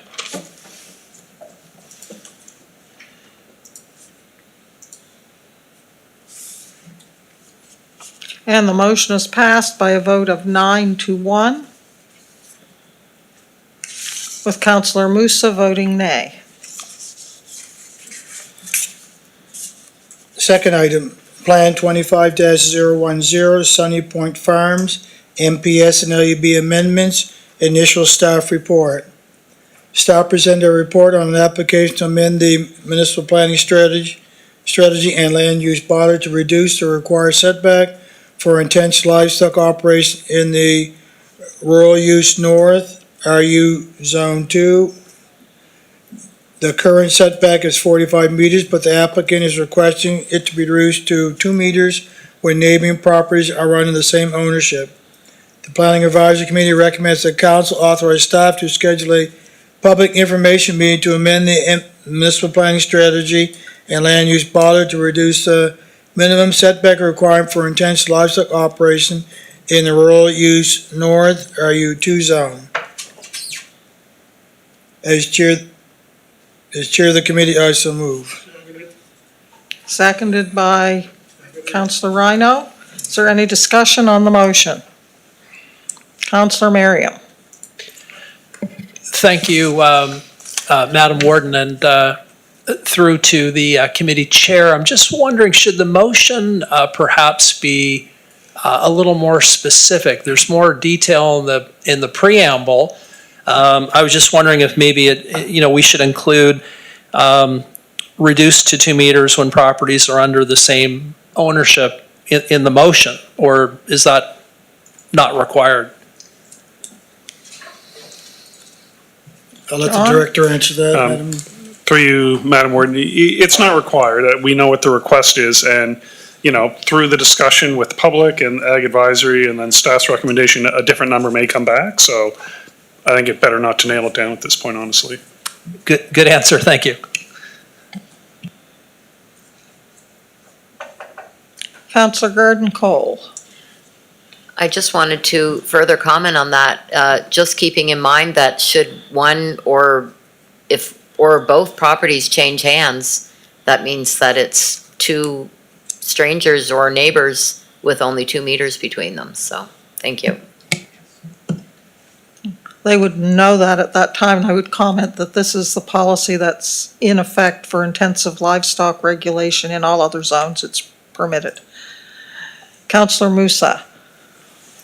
Thank you. Just a general question, John. So now if you own 2 property and you want to put a house on one, are you restricted for moving from the other property or no? It's livestock.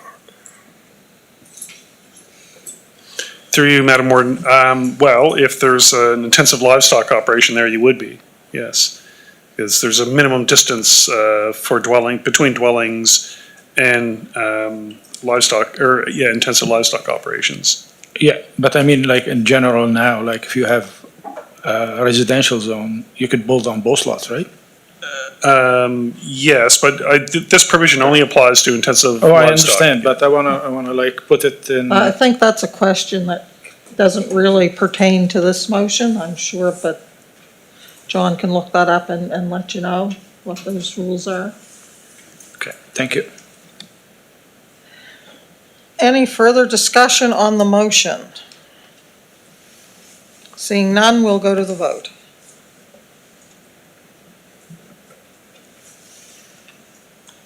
Motion is passed unanimously.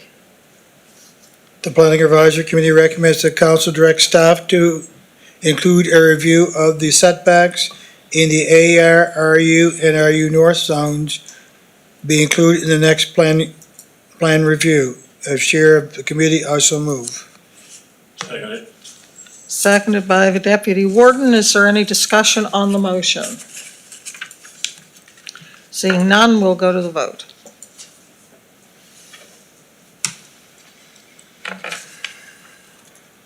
And the motion is passed unanimously.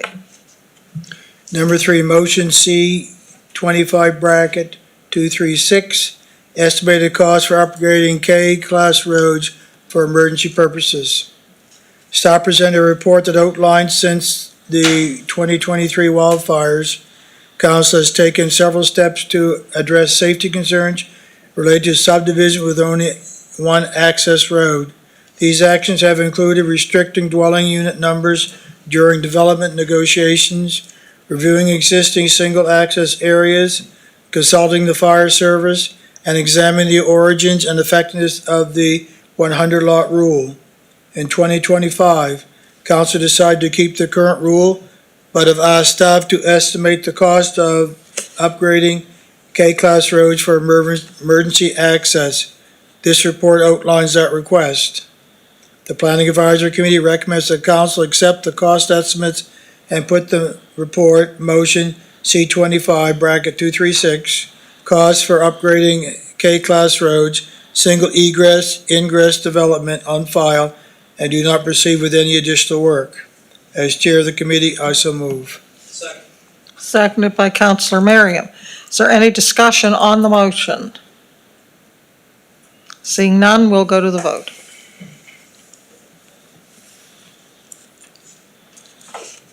And the motion is passed unanimously. Number 4, Lands Secondary Planning Strategy Amendment to MPS and LUB. Final staff report was dealt with at the public hearing. This concludes this report. Thank you, Councillor. Next, we have the Infrastructure and Operations Committee report. Who is the vice chair of that committee? Walter? Oh, Councillor okay, Musa. Ethan. Okay. Somebody over there. Oops. Go ahead, Councillor Musa. Thank you, Madam Warden. The committee held its regular meeting on November 18, 2025, and the following motions are coming forward as a result of those meetings. Number 1, Shubenacadie Water Treatment Plan PW 2024 GUDY Step 2 Study. The Director of Infrastructure and Operation presented a report advising that the province is required a GUDY Step 2 study before a new well at the plant can be approved for operation. The study will take a full year and is estimated to cost $25,000, and staff recommended this be funded through the Housing Accelerator Fund. The Infrastructure and Operation Committee recommends that Council approve $25,000 before tax for the completion of the GUDY Step 2 study of the new well at the Shubenacadie Water Treatment Plant to be funded from the Housing Accelerator Fund. As chair of the committee, I so move. Seconded by Councillor Hebb. Is there any discussion on the motion? Seeing none, we'll go to the vote. Motion is passed unanimously. Item number 2, Extended Producer Responsibility EPR Update. Staff presented a presentation of the Extended Producer Responsibility ERP update. The presentation outlined change to East Hants recycling program as the province transitions to a new province-wide system managed by Circular Materials. The new system launches on December 1st. The municipality will continue providing curbside collection on behalf of circular materials and will update bylaws and policies to reflect the new system, ensuring clearer rules and modernized operational standards. No motion came forward. Item number 3, organics processing contract. Staff presented a report to advise. Excuse me, Counselor. Yes, Counselor Rhino? Yes, on that extended producer responsibility update, I'd just like to say that I came across a great explanation video with regard to that, and I shared it on my Facebook page, and it was well taken like that. I'm just wondering if we could build on the back of that or create our own, possibly. It really explained it really well for people, so.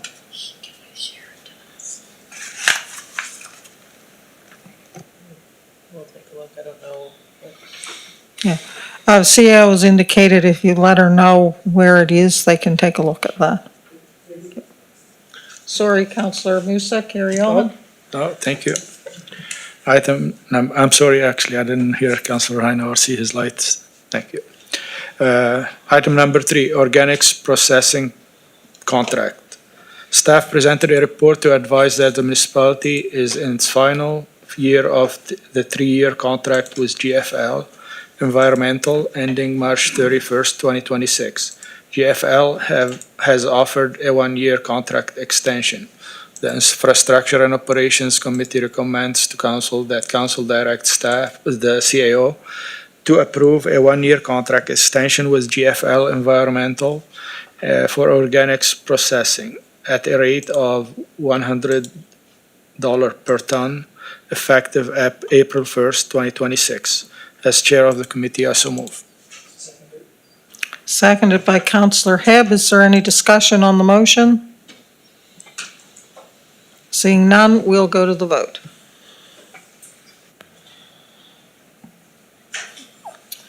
Motion is passed unanimously. Thank you.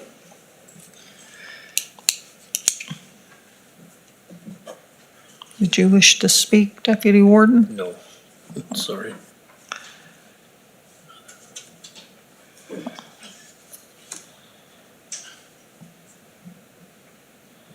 Yes. Okay, I can't. I think if you just push that, no. Okay.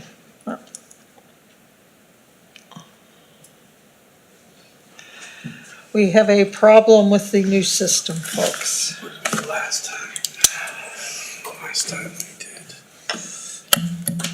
I am unable to control the microphones. There we go. Okay, thank you, folks. We'll get on to this new system eventually. Next up, we have the Parks, Rec, and Culture Committee. Councillor Rhino. Thank you, Madam Warden. Committee held its regular meeting on November the 18th, 2025, and the following motions coming forward as a result of that meeting. Voluntary recognition, date, location recommendations. Staff presented a report with the recommendations to hold the 2026 East Hands Volunteer Awards and Volunteer Firefighter Long Services Ceremony on Friday, April 24th, 2026 during National Volunteer Week at the Mount Uniacke Royal Canadian Legion Branch 165, with Rawdon as a backup if catering is unavailable. The awards recognize local volunteers and long service firefighters, with one recipient selected as a model volunteer of the year to represent East Hands provincially. So from that, the Parks, Recreation, and Culture Committee recommends that Council approves the East Hands Volunteer Award and Firefighter Long Service Awards ceremony to be held April 24, 2026 at the Mount Uniacke Royal Canadian Legion, Branch 165, and if a caterer is not available for Mount Uniacke, council approves that the event be held in Rutland. As chair of the committee, I do so move. Moved and seconded. Is there any discussion on the motion? Seeing none, we'll go to the vote.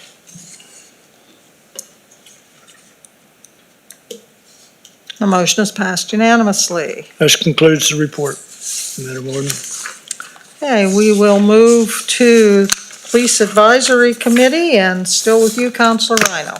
Committee held its regular meeting on November the 18th, 2025 in Council Chambers. No motions are coming forward as a result of the meeting. However, we did receive the RCMP quarterly report. Presented their quarterly report, which included HR updates, APP priorities update. The committee also received confidential public protection information, which was discussed in camera. This concludes my report. Thank you. Now, we will move on to the warden's report, so I'll turn the chair over to the deputy warden. Okay, Madam Warden, time for your report, please. All right. Seems like such a short time since we met last. I did attend the Nova Scotia Federation of Municipalities conference from November the 5th to the 7th. As always, it was an interesting conference, and I will say that we were successful in holding the line on some changes that had been proposed for this year anyway. And that was, it's always good when you feel like maybe you've been listened to and come away with a win. On November the 11th, I laid a wreath on behalf of the municipality at the monument in West Gore. It was always for a small community. A very, very well-attended ceremony, and a lot of children, as always, at that ceremony, which is good to see.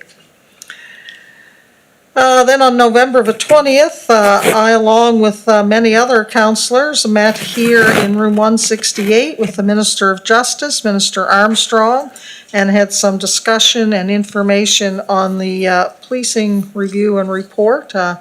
Was, I think, very good opportunity, and very appreciative of that opportunity and the discussion.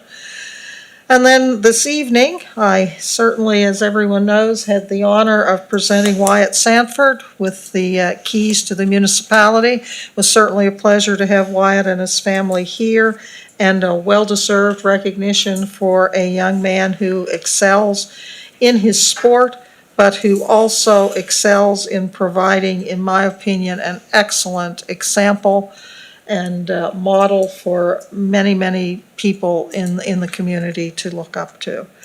And so that was kind of in a nutshell my month. I do have one item here, as this is the only opportunity I will have. Over the past number of months, I've heard some discussion, been approached by a number of councillors about this, and it is around our remuneration and travel expense policy. And it is the feeling, I believe, if I understand correctly, a number of councillors that our lunch on the day that we are here in all-day meetings in committee should be eligible under that policy. So in order to get some discussion on that and kind of figure it out once and for all, I'm going to move that staff prepare a report to update the council remuneration policy and travel expenses policy to include lunch on executive committee meeting days. We have a seconder. Any comments or opinions on that? Seeing none, call for the vote.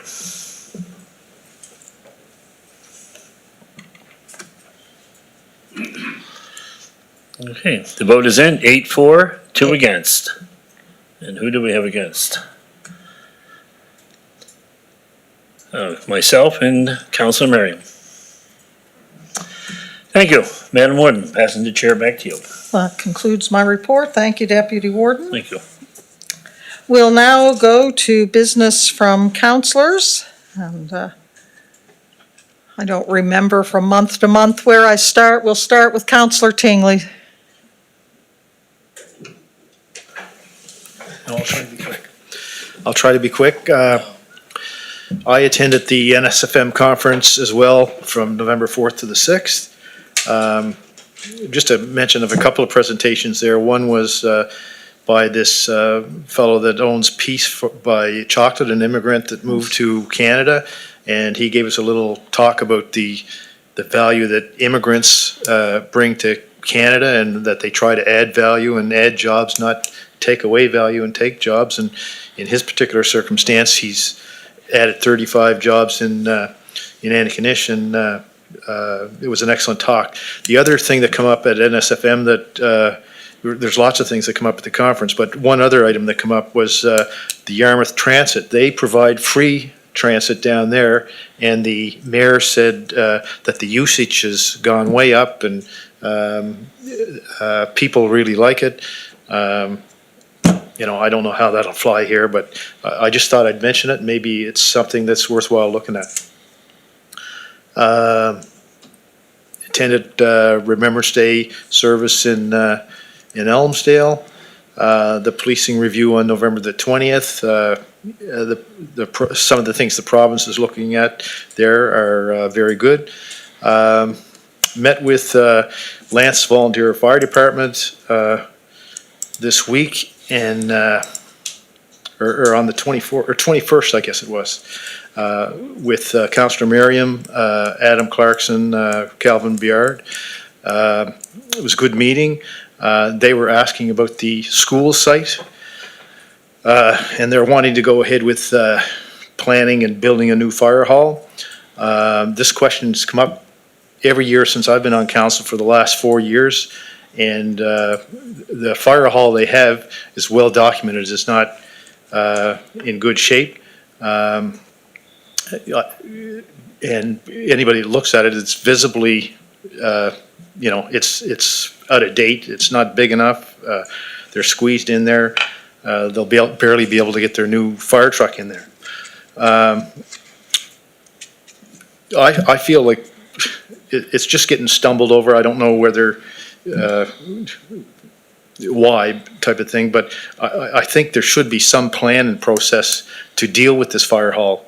It's over 50 years old now, and I was going to make a motion that staff collaborate with the fire hall to do a needs assessment on it, but I thought it would be more appropriate maybe to make a motion that staff collaborate with the entire fire services, not direct them, but collaborate with them. So I'm going to make this motion. It may not fly, but I'm going to move that council direct staff to collaborate with, not direct, MEH Fire Services to complete a fire services comprehensive needs assessment that will include evaluation of community risks, fire hall's equipment capabilities, projected future needs based on community growth, with the goal of identifying gaps and developing a plan to ensure adequate protection for the next 25 years. This study would provide recommendations to council for consideration in the upcoming fiscal planning cycle. Do we have a seconder? I'll second it for discussion. The seconder. Councillor Merriam. Thank you, Madam Warden. Yes, well, I do see where the councillor is coming from, and of course, I was at that meeting as well with Lance. My question, though, is, the cost of such a report, and if to do a comprehensive report, if we would need to farm that out and to get a sense from staff of what the costing would look like, and also the time frame, please. Adam? Through you, Madam Warden, before I answer your question, I just need a clarity from the motion so I can then potentially answer your question. Was your motion to put it in the budget for next year, or was your motion to proceed now? Can you just repeat that part of the motion? Well, the end was this study would provide recommendations to council for consideration in the upcoming fiscal planning cycle. So next year's budget, I guess.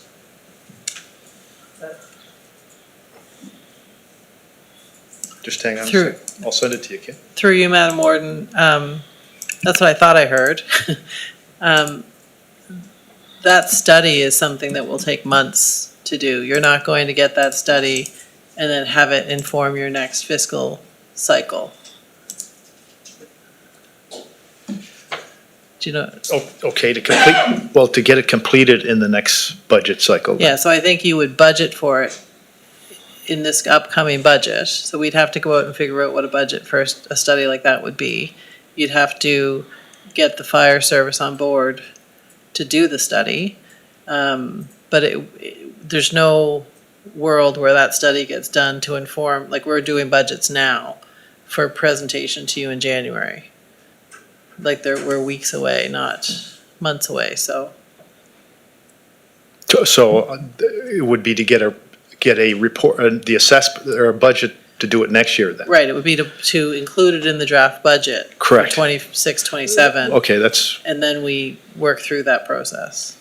Okay. Once council approves the budget, then we would go out and start the process. yes, agreed. Okay, perfect. Adam? Thank you, through you, Madam Warden, for clarifying. So now to your question, if this motion were to pass, what we would do is, as part of your budget process, we would have it in your planning cycle, which would look at scope, which I believe some of the scope's already outlined in the motion. We would look at cost and put those potential costs in front of council for your budget discussions and deliberations at that time. Councillor Rhino? Thank you, Madam. Oh. Thank you, Madam Warden. Sorry, Councillor Miriam, I'll come back to you if that's okay. Go But ahead. you want to be first? I can Well, he wait. was actually still on. I thought he was finished and he I did wasn't. turn myself off, but Yeah. I'll go on now. You sure? Yeah. All right. Look, the Honorable Councillor Tingley had me at the buildings. And then I think he went, in my mind, stretched that out into much further an activity than I expected. So I seconded the motion for discussion purposes.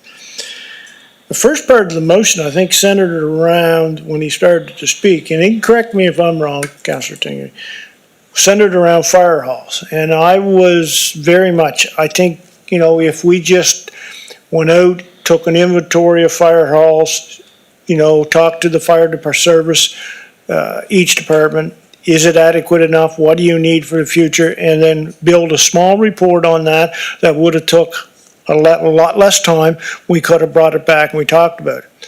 Now, correct me if I'm wrong, but I think Councillor Tingley went even further, and it almost sounds like he wants a full service review, which I have been asking for a long time, and I tend to support it. So I'm just,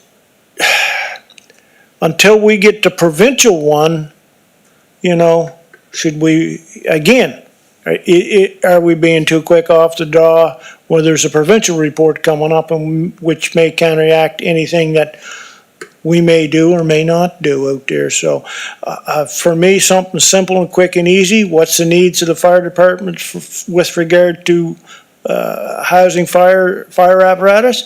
We could find that out very quickly, bring a small report back, and then we're all up to speed on that. And then once we get the provincial one, then we can build around that and kind of hone our own East Hants one, if you can understand what I mean. So that's the way I'm kind of leaning, because Lance is outdated in their fire building. Maitland's fire outdated. We have to buy custom-made trucks to fit in our own station. It's just out of reality and out of touch with today's fire service. And so if we're going to have a general discussion, maybe we should take a inventory of what we have now, what could be, what stations do need to be changed, and build on it from there. And then we could possibly go further in the future. Thank you.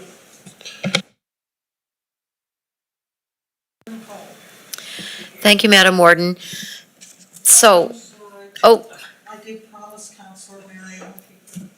go ahead.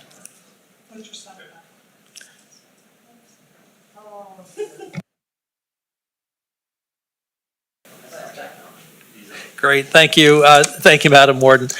I guess my follow-up question would be, if we did our own, what I'll call fire master plan, and we embarked upon that, through after the budget, we embark upon it, it's being worked on early next year, is there a risk that our homegrown fire master plan could have terms of reference that would not line up with, let's pretend the province does in fact, goes through 3 readings, passes legislation, and they say, yes, as per the report, we are going to, empower municipalities to do a fire master plan. And then is there a risk that that doesn't line up with the mandate that we've created for ourselves? And, in other words, it could lead to different outcomes, different costs, having to start again. Can staff speak to that, please?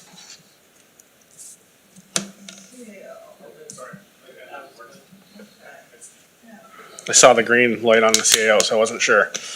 Through you, Madam Warden, yes, there's risk, absolutely, with, the whole cart before the horse type of approach. And I don't think staff would recommend during the budget process that, I'm just playing this out as the council's discussion's happening. If it were to go in your budget and it was approved, likely we wouldn't recommend April 1st you hit the ground running with a service review. It's in your full fiscal year plan. Likely the timing of the legislation will be partway through your fiscal.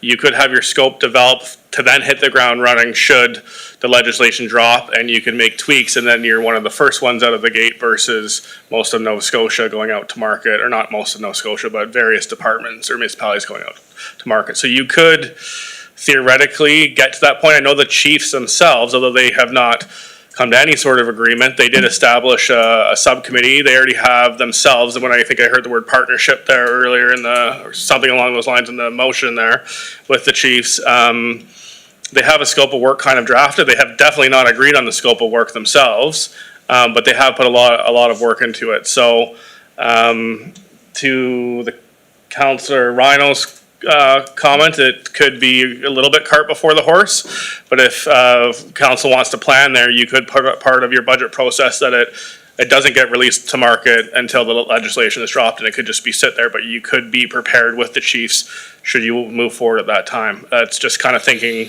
on the fly. Thank you. Appreciate it. Thank you.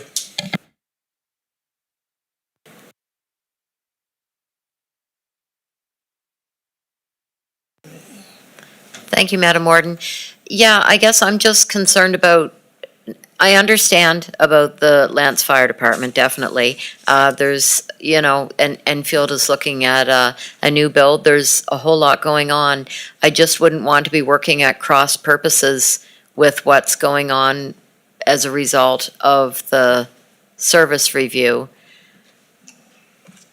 That's kind of the long and short of it. And I wouldn't want staff to be putting in what would be a really extensive report coming back to then end up, I don't know, maybe we'd launch it and then maybe we wouldn't. I just don't know if now is the time for an in-depth report from staff versus maybe a more superficial one. Thank you.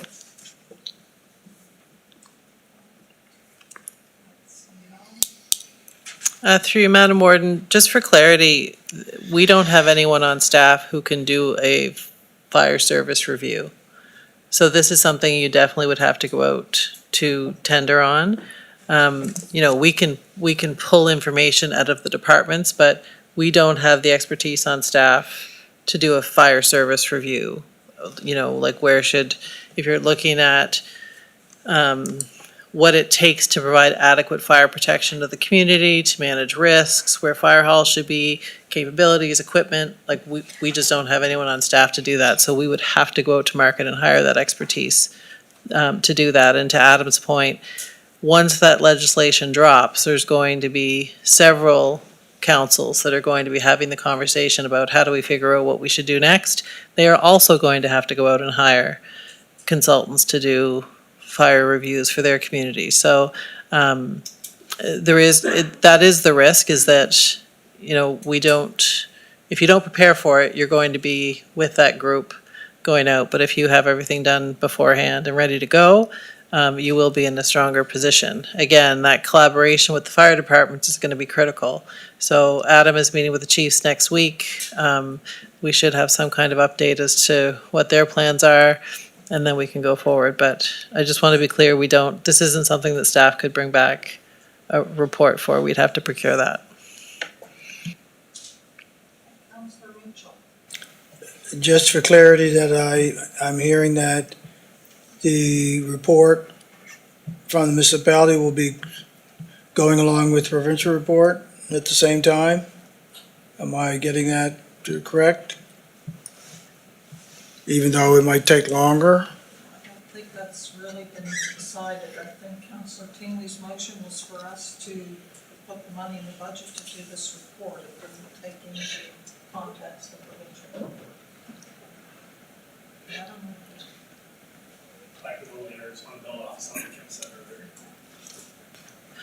So the way that this, if this motion passes, the money would go into the budget to do a fire service review in collaboration with the fire departments. We wouldn't recommend you put that out to market until the legislation for the provincial review happens. So if the provincial review comes down with legislation that says the municipality shall do something, then you want to make sure that that shall is contemplated in your own fire service review. So,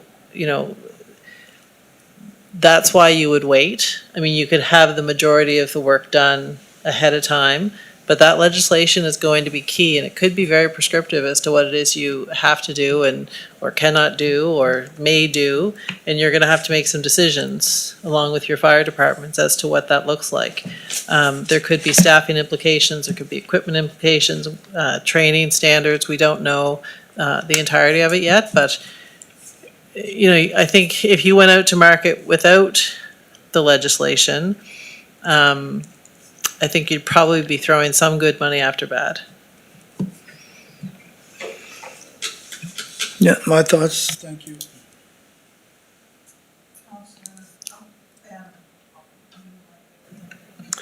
Thank you, Madam Mayor. I'm just going to add in that council does have a motion on the books for overview of the FSANS report, which we're targeting January for that report to council on the recommendations and potential implications for the municipality. But I will point out I do think it's on page 26 of the report, it does have reference to kind of fire master plans. Whether that makes that into legislation or not, who knows, to be determined, but it is referenced in the FSANS report centered around kind of risk assessments for your communities. In that SENS report, but we will provide a more fulsome overview of that SENS report. We're targeting January for council.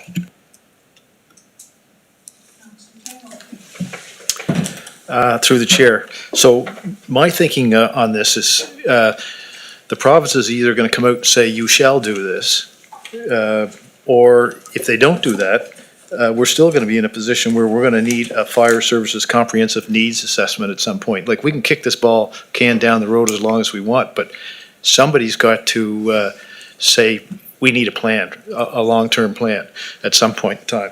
So I don't see any harm in us doing it, and by not doing it, all we're doing it is just delaying the inevitable. That's about all I got to say.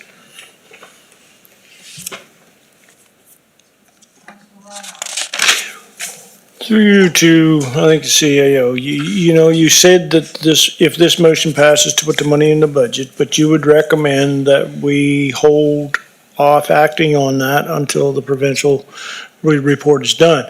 Does that preclude us, does that harm us from going out and doing a building needs assessment? I mean, I think that could be done rather quickly. We'd have that much done. We'd know, here's what all the fire departments have for buildings, adequate, not adequate. That way we'd have at least we got an inventory of what we got here, and we know what are the needs, how they should be prioritized. And to me, that would be something that we could do in-house very effectively, I would assume, and fairly quickly. I could think we could get that fairly, I'd like to hear the CAO's comments. Through Madam Warden, so all that type of information would feed into your review. You can go out and do, we have all of the building inventory through insurance documentation. We'd have to probably go out and validate a lot of that even before we put an RFP out to market, so we could have that information go out with the RFP. The review itself would look at not just is the building you have adequate, is the building you have in the right place?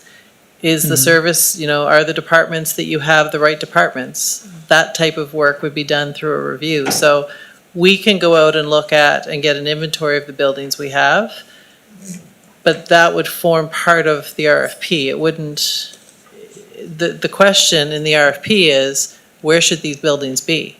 So if Maitland needs a new building, maybe it's not there, maybe it's 5 kilometers down the road because it's within a particular radius. That's the expertise we don't have on staff to be able to look at.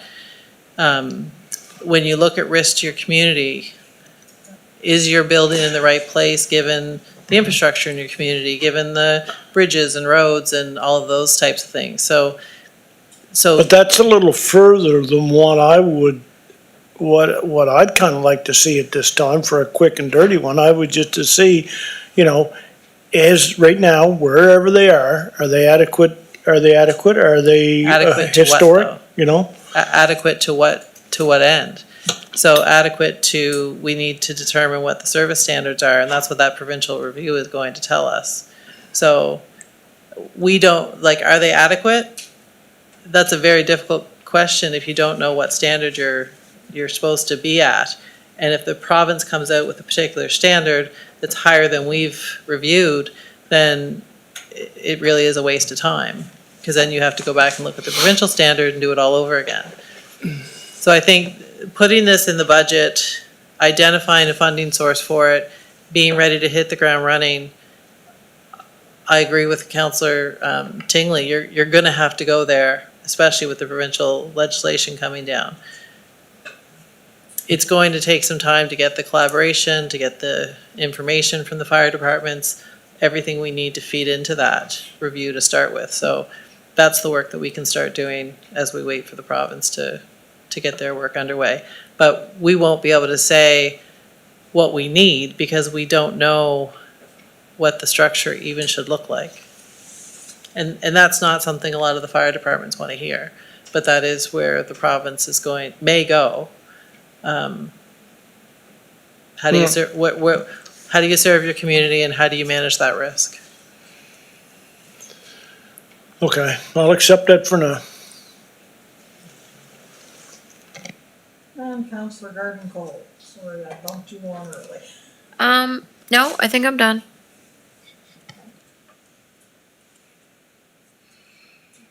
Councillor Tingley. Through the chair, just want to say one last thing. I don't think it should be quick and dirty, and I don't think it should be a piecemeal. I think it should be a comprehensive needs assessment, looking at all the things that the CAO said. It needs to be a professional. We're getting to be a good-sized municipality here, and this is not a hobby, fighting fires. This is serious stuff.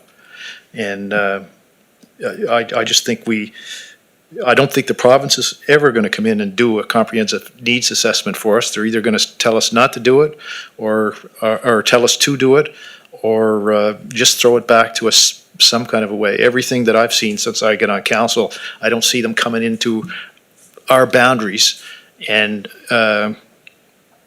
planning anything for us. So hopefully this passes. That's it. Could I ask that the motion be restated? I have someone else waiting to speak. Deputy Warden. Thank you, Madam Warden. I guess I've been on the fire department 47 years, and I know this change is needed. Changes should happen, but I really think the province has got to speak their mind first because they're going to make us do certain things. We could spend money on a study, whatever, and that's going to cost thousands, probably hundreds of thousands of dollars. So I really encourage you to hold off and wait and see what the province does. and go from there, because I've read the report, I've highlighted a lot of comments, talked to some of the other firefighters in Enfield and other departments, and no one knows what's gonna happen until the report comes out, so. I appreciate what Councilor Taylor wants to do, I just think we're a little bit too soon doing that, sir. Thank you. Councillor Musa. Thank you, Madam Warden. I'm glad the Deputy Warden has spoke because I thought I'm the only one thinking that way. So I think we should wait. I think we should, like some councillor here talking like it's our department are struggling. Like we have one of the best fire department around, and I know there's some problems, but I think those problems could wait for the report to come out. Thank you. Thank you. Councillor Merriam. Thank you, Madam Warden. Yeah, no, great discussion, lots of excellent points raised, and I would just appreciate if we could kind of take a run at what the motion is again, just before, oh, it is up, okay. Thank you. Councillor Tingley.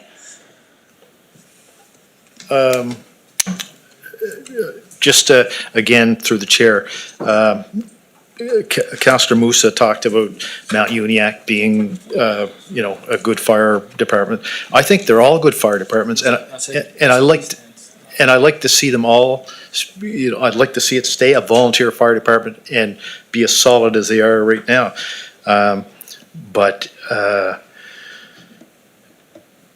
I was going to make a motion just for Lance Fire Department because I know they have the need now, right now, and but I think there should be a global plan here, and the province is not going to come in and tell us how to do our plan. I'm pretty sure of that. They're either say we need to develop a plan, or they'll just keep kicking the ball down the road, which is that's a possibility as well. But either way, it's going to have to be done. There's no downside to collecting this information and being ready to go one way or another. If you don't, you're years down the road and you're still in the same place. And I've been on this council for 4 years and nothing has moved too far forward since. So it's not something I'd like to see, enforced on the fire departments. I'd like to do it in collaboration with them. Staff do it in collaboration with them. But I think there has to be some plan. And I haven't seen. I haven't seen much planning and the province, the municipality, the fire departments, it just seems to be this push-pull and nobody's going forward with a plan. That'll be my final comment. Okay, folks. Councillor Merriam. Yeah, I'd like to move an amendment that the retaining of the consultant and the work be commenced when the terms of reference are made clear by the province.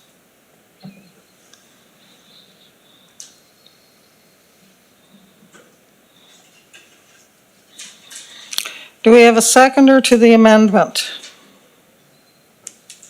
Do we have a seconder to the amendment?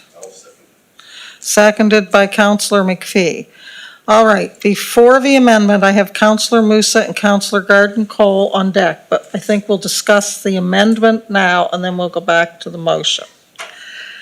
So, Councillor Musa, do you wish to speak to the amendment? No. Councillor Garden-Cole to the amendment.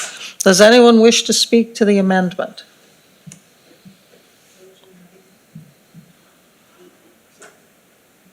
Councillor Hipp. Thank you, Madam Warden. What happens if the amendment passes, but then the original motion fails? Then it's all failed. Then it's all failed. Okay, thank you. If the amended motion fails, it's failed. Councillor Rhino to the amendment. some kind of clarification. Now, if I read that original motion, it says study will be in the draft budget. Well, if it's in the draft budget, we've never retained a consultant. We wouldn't be, if we passed it in the budget, then we'd have to talk about retaining a consultant at that time. So I don't know if that's a little redundant in that, but to me, the terms of reference when the legislation is made by the province, I could probably support that. But I'm just wondering if that first part isn't a little redundant. Because all we're doing was putting it in the budget with collaboration. So, to me, retaining a consultant right off the bat would be a little, put cart before the horse. CAO? Through you, Madam Warden, to me, this is just the confirming what I had said earlier, that we wouldn't actually go out to market until the provincial legislation had dropped and we knew what our RFP should say. Well, I'm going to side with Councillor Rhino on this one. Because the motion as it reads just mentions a study. We've had discussion about having to have that study farmed out, that we couldn't do it in-house. But that is not referenced in the motion. And I would think, should the motion pass, then at some point in time, it's in the draft budget. We aren't even approving doing the study. We're approving putting it in the draft budget. At that time, there would be discussion on what that would look like and when it would take place. So, shoot me if you will, I'm going to rule the amendment out of order because I don't believe it amends the actual motion. If anyone disagrees, wave your hands and... Okay, Councillor Musa. Thank you, Madam Warden. Just a clarification, when I said we have, I meant East Hants. I didn't mean Mount Uniacke have one of the best. I meant all East Hants have good departments, so thank you. Councillor Garden Cole. Thank you, Madam Warden. I guess where I'm coming from on this is that, yes, we have thrown around the need for a fire services comprehensive assessment, or maybe some people have. It's been talked about for years, I agree.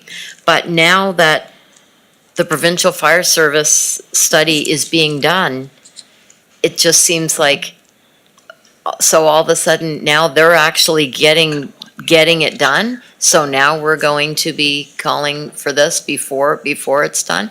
And I know that you're saying that this would just be setting us up to get it done once it comes back, but I just don't see this as being the time to do it or to set it up. Thank you. So I'm going to ask the Deputy Warden to take the chair. Okay, Madam Warden, please. Every time. Okay, well, this is a big thing. This is not a few $1,000s study. However you do it, whether you hire someone expertise to do it, whether you farm it out, what you do, it's time consuming and it's very expensive. And I think as everyone agrees here, we do not know what the final requirements are going to be coming out of the Provincial Fire Services Review. They could very well say, do this, this, and this. They could very well just throw it back at us and say, meet these standards however you want.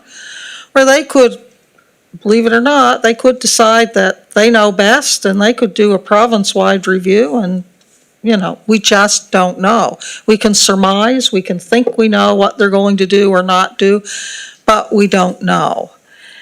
And anything like this, I have always said, I'm not against a review, but I always said it has to come from the fire service. It has to be in collaboration. It has to be something that they are interested in. And we're at the point now where they're talking about it. And they're coming up with a plan. And they're not quite all on board yet, but they're working on this themselves.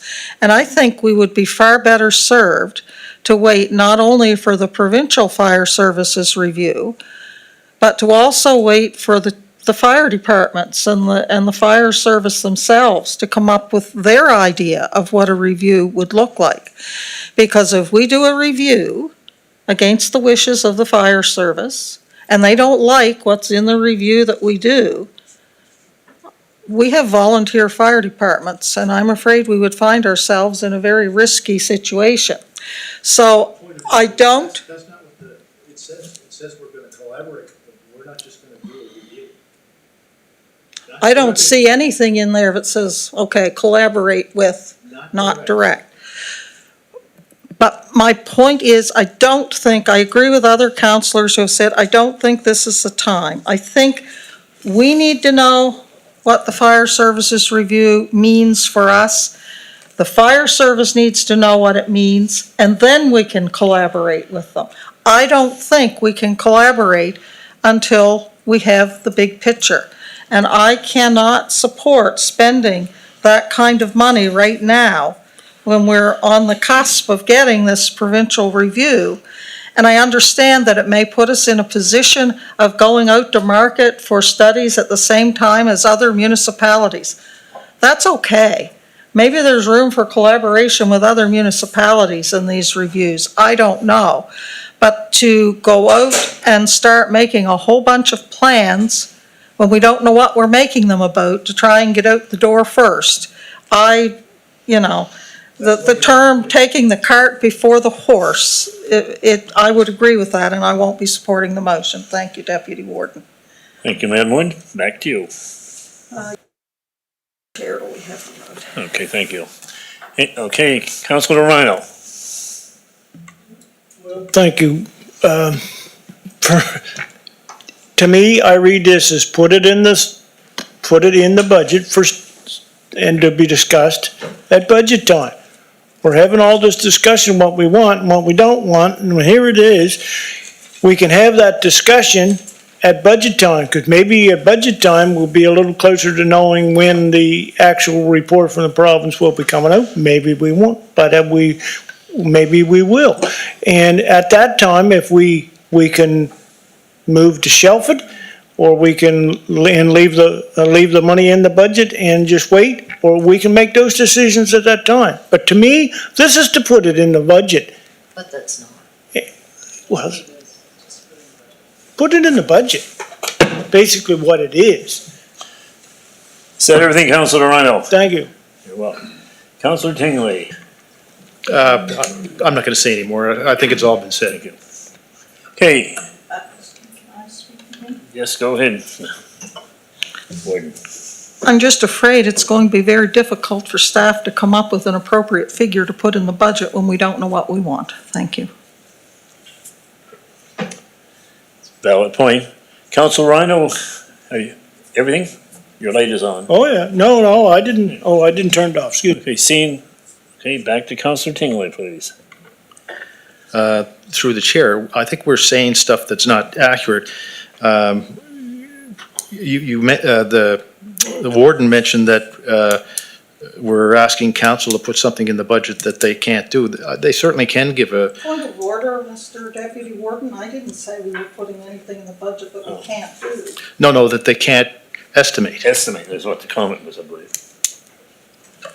And I think what we should be doing is asking staff if they can do that, not saying they can't do it. So I'm going to ask the question, could they do it?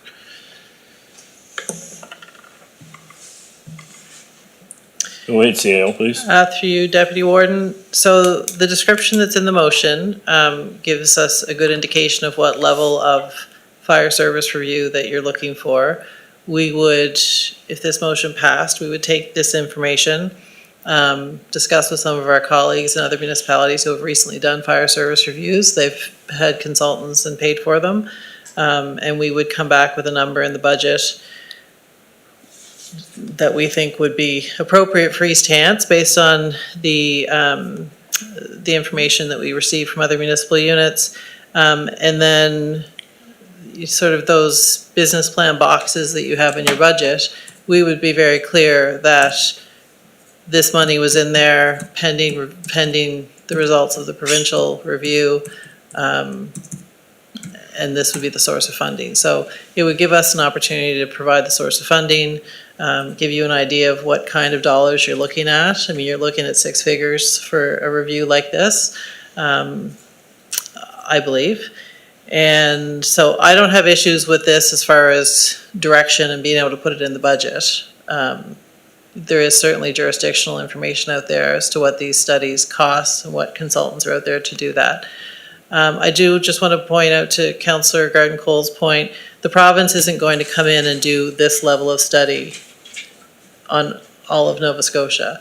They're going to give municipalities shalls and wills and mays, and then we will have to build our fire service accordingly. Thank you. Councillor Tingle, anything else? No. Thank you. Councillor Musa, please. So reading the motion, so how are we gonna collaborate and just put it in the budget? Like there's a lot of stuff they're gonna do, staff gonna do. My question is that staff time is gonna put to push back on some already in the plan that we do, like the Mount Uniacke recreation study, the plan, the planning. We have so many studies like on the books. Is that gonna push some of those back? If that's gonna take some staff time and. Okay, going to pass it back to the CAO, please. Go ahead. Through you, Deputy Warden, these would be different staff working on this report as opposed to some of those ones that you've mentioned. Adam is currently working with the chiefs, attending chief meetings, and working with that group to give them any advice that they're looking for as they try and work through what an East Hants review would look like. So we're always available to collaborate with the fire service. Calvin is a source of information for them, as well as Adam at this point, so. Okay, if different staff, okay, but if it's gonna push something that we already approved back, I won't like that, so thank you. Everything, Councillor Musa. Okay, seeing no one else to speak, call for the vote.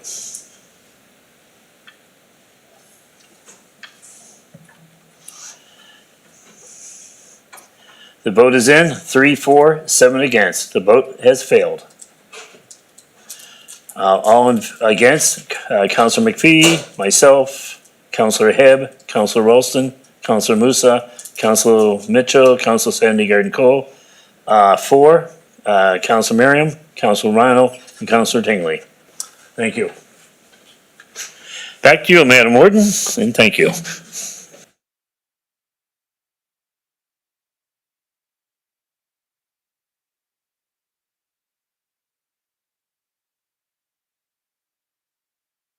Okay, yes, I was just going to thank you, Madam Warden.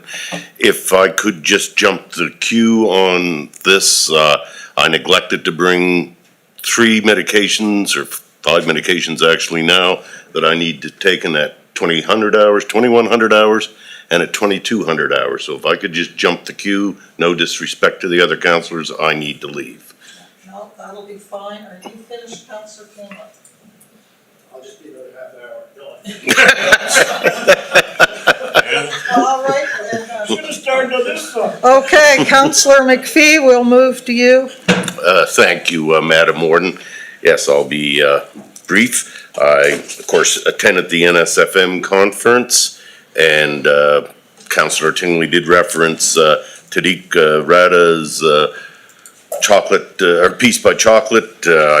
Second time that I listened to him, and I would encourage anybody, if you have the chance, definitely listen to him. It's a great, great presentation.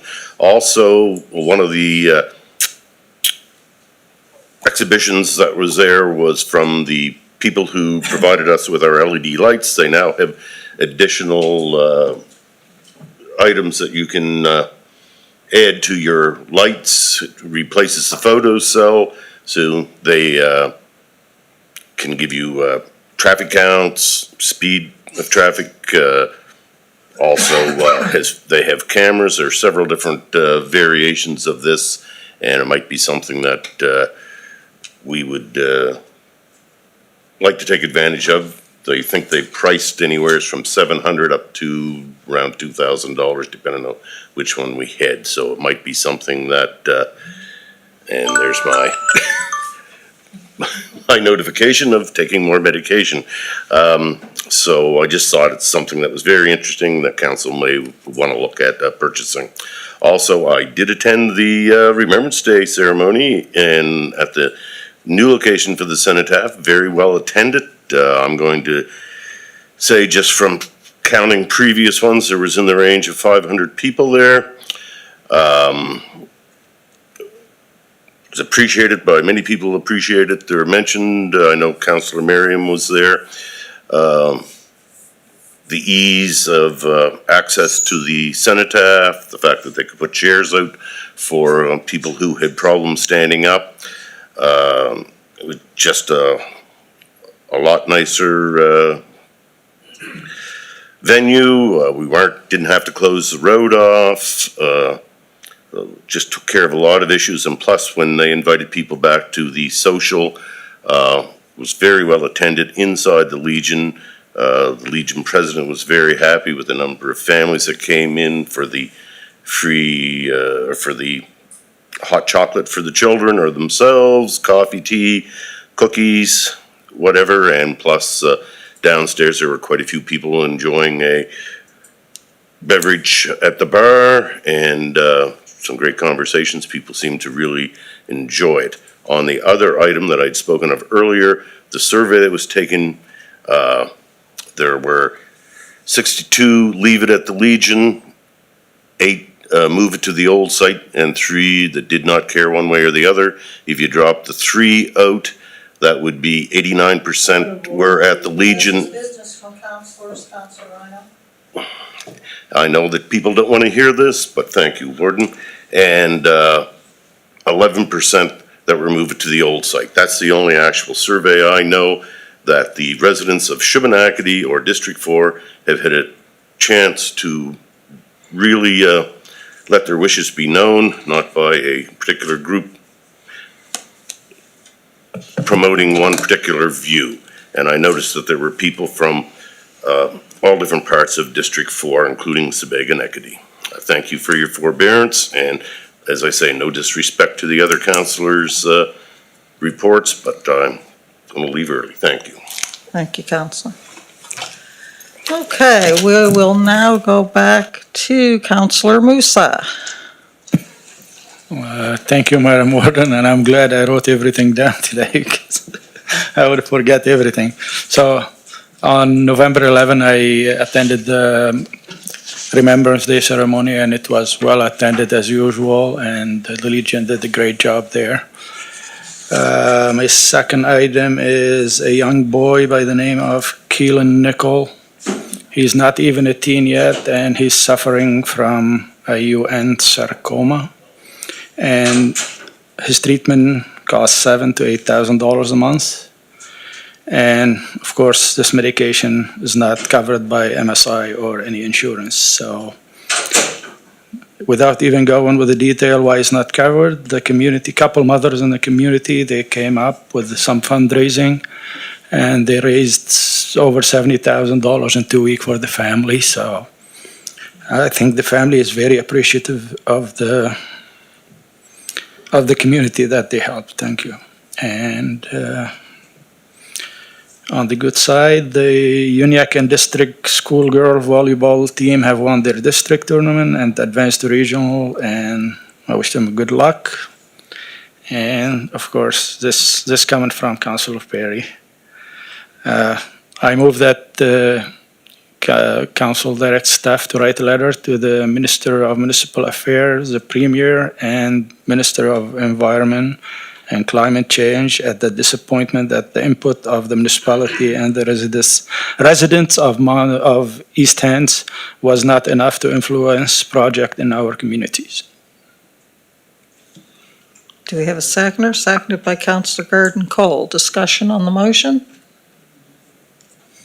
This pertains to the quarry Yes. expansion. Okay, seeing none, we'll go to the vote.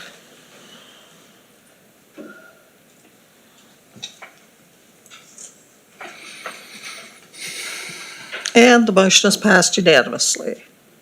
And one more thing I forgot to mention, the Wish Givers Wine and Cheese, followed by auction on Friday, the 29th at the Legion, and children auction and Santa on the 30th. So anybody who wish to attend is welcome. Thank you. Thank you.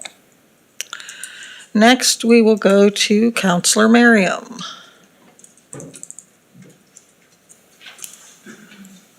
Great, thank you, Madam Warden. And I have no issues or motions to bring forward from District 6 tonight. Thank you. Thank you. Excellent report, Counselor. Deputy Warden. Thank you, Warden. I guess I as well attended the NSFM event in Halifax, the conference. The only thing I'm going to say about it, because I think counselors and the warden have already spoken about this, but they are supposed to be sending us those reports that we went to, and some of them are quite interesting. So if you get them and get a chance, enjoy them and maybe get some useful information out of them. As well, I attended the November 11th Reef Lane and Infield. And the only thing is I've had a few residents concerned, and I've contacted staff, and thank you for your support. Most of them have been resolved. Thank you. Thank you, Deputy Warden. Next, Counselor Hebb. Thank you, Warden. I have to find you first.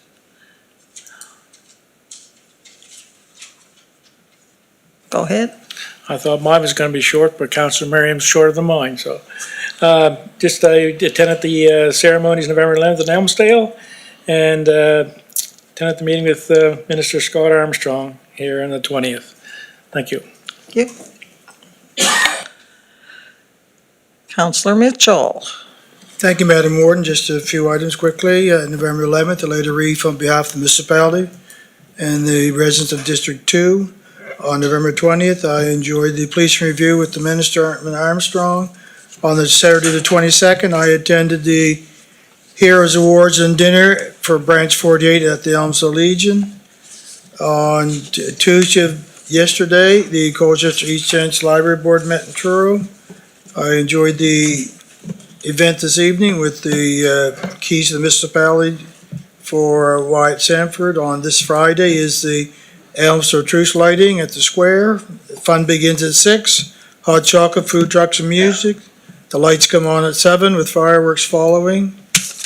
And on Sunday the 30th, the Elmsville Fire Department will be doing a food drive and toy drive through several Elmsville neighborhoods, and that's all. The tentative parade is scheduled for the 6th, but I'm not sure that's been finalized yet, so we'll see in the near future if that comes out on social media. That's all. Thank you. Okay, Counselor Garden Cole. Thank you, Madam Warden. From District 1 Enfield, I've had numerous dealings over the month, typical dealings with residents revolving around development and traffic related. Second item is that Corridor Community Options is poised to move to their new location this weekend.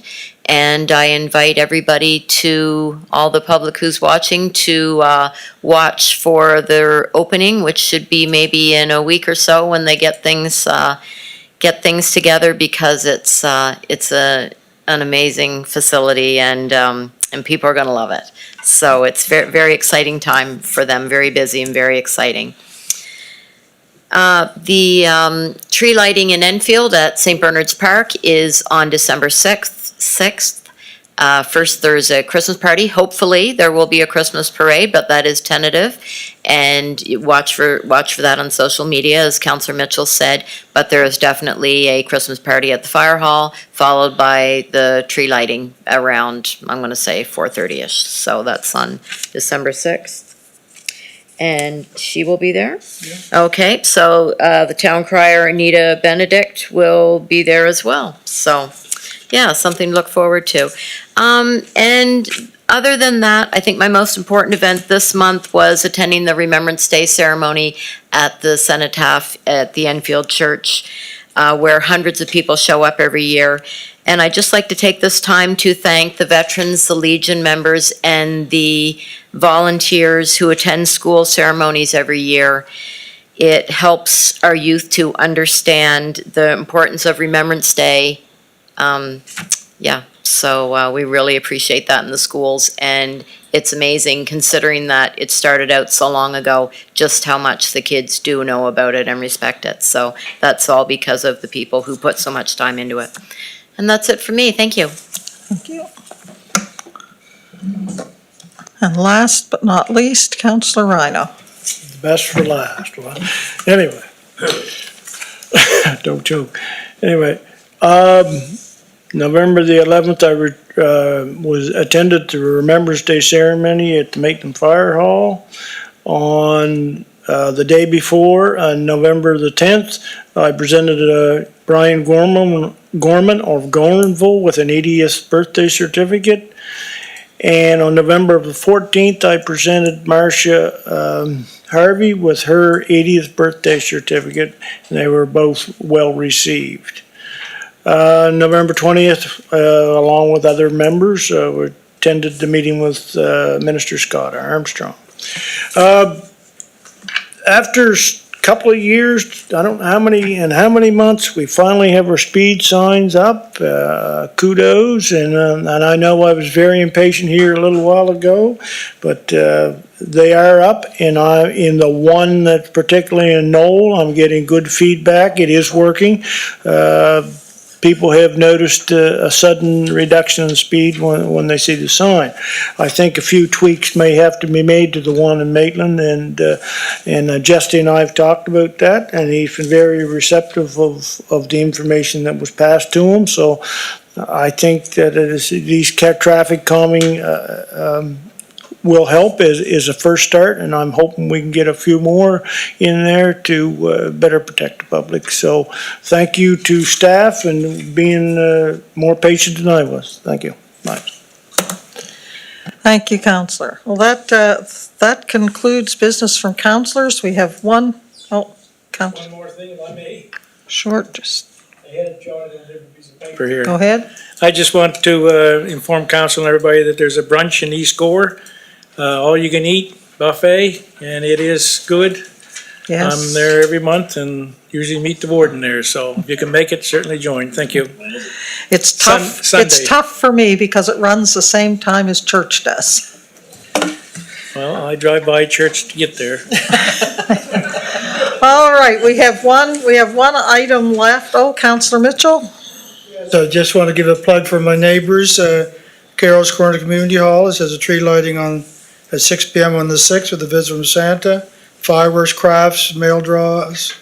And Station 40, which is Dutch Settlement, which works well with the corridor fire departments and all through, is collecting food donations for the local food bank at that same event. So just a plug for my neighbors who serve East Ends well. Thank you. All right, final item on our agenda is an in-camera item about a contractual issue. So I would be looking for a motion to move in camera. Moved and seconded. All those in favor? Contrary? Motion is carried. We'll give staff time to make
Okay.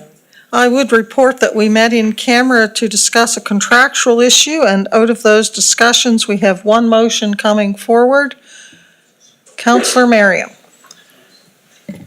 Thank you, Madam Warden. I'd like to move that council ratify the direction below given to staff in September 2023 with amendments to the funding source. Move that council give the CAO direction to engage a third-party consultant to investigate the factors contributing to the flooding in the East Hants Aquatic Center on July 21st, 2023, and provide recommendations for future flood mitigation and allocate $50,000 from the Provincial Strategic Initiative funding for this study.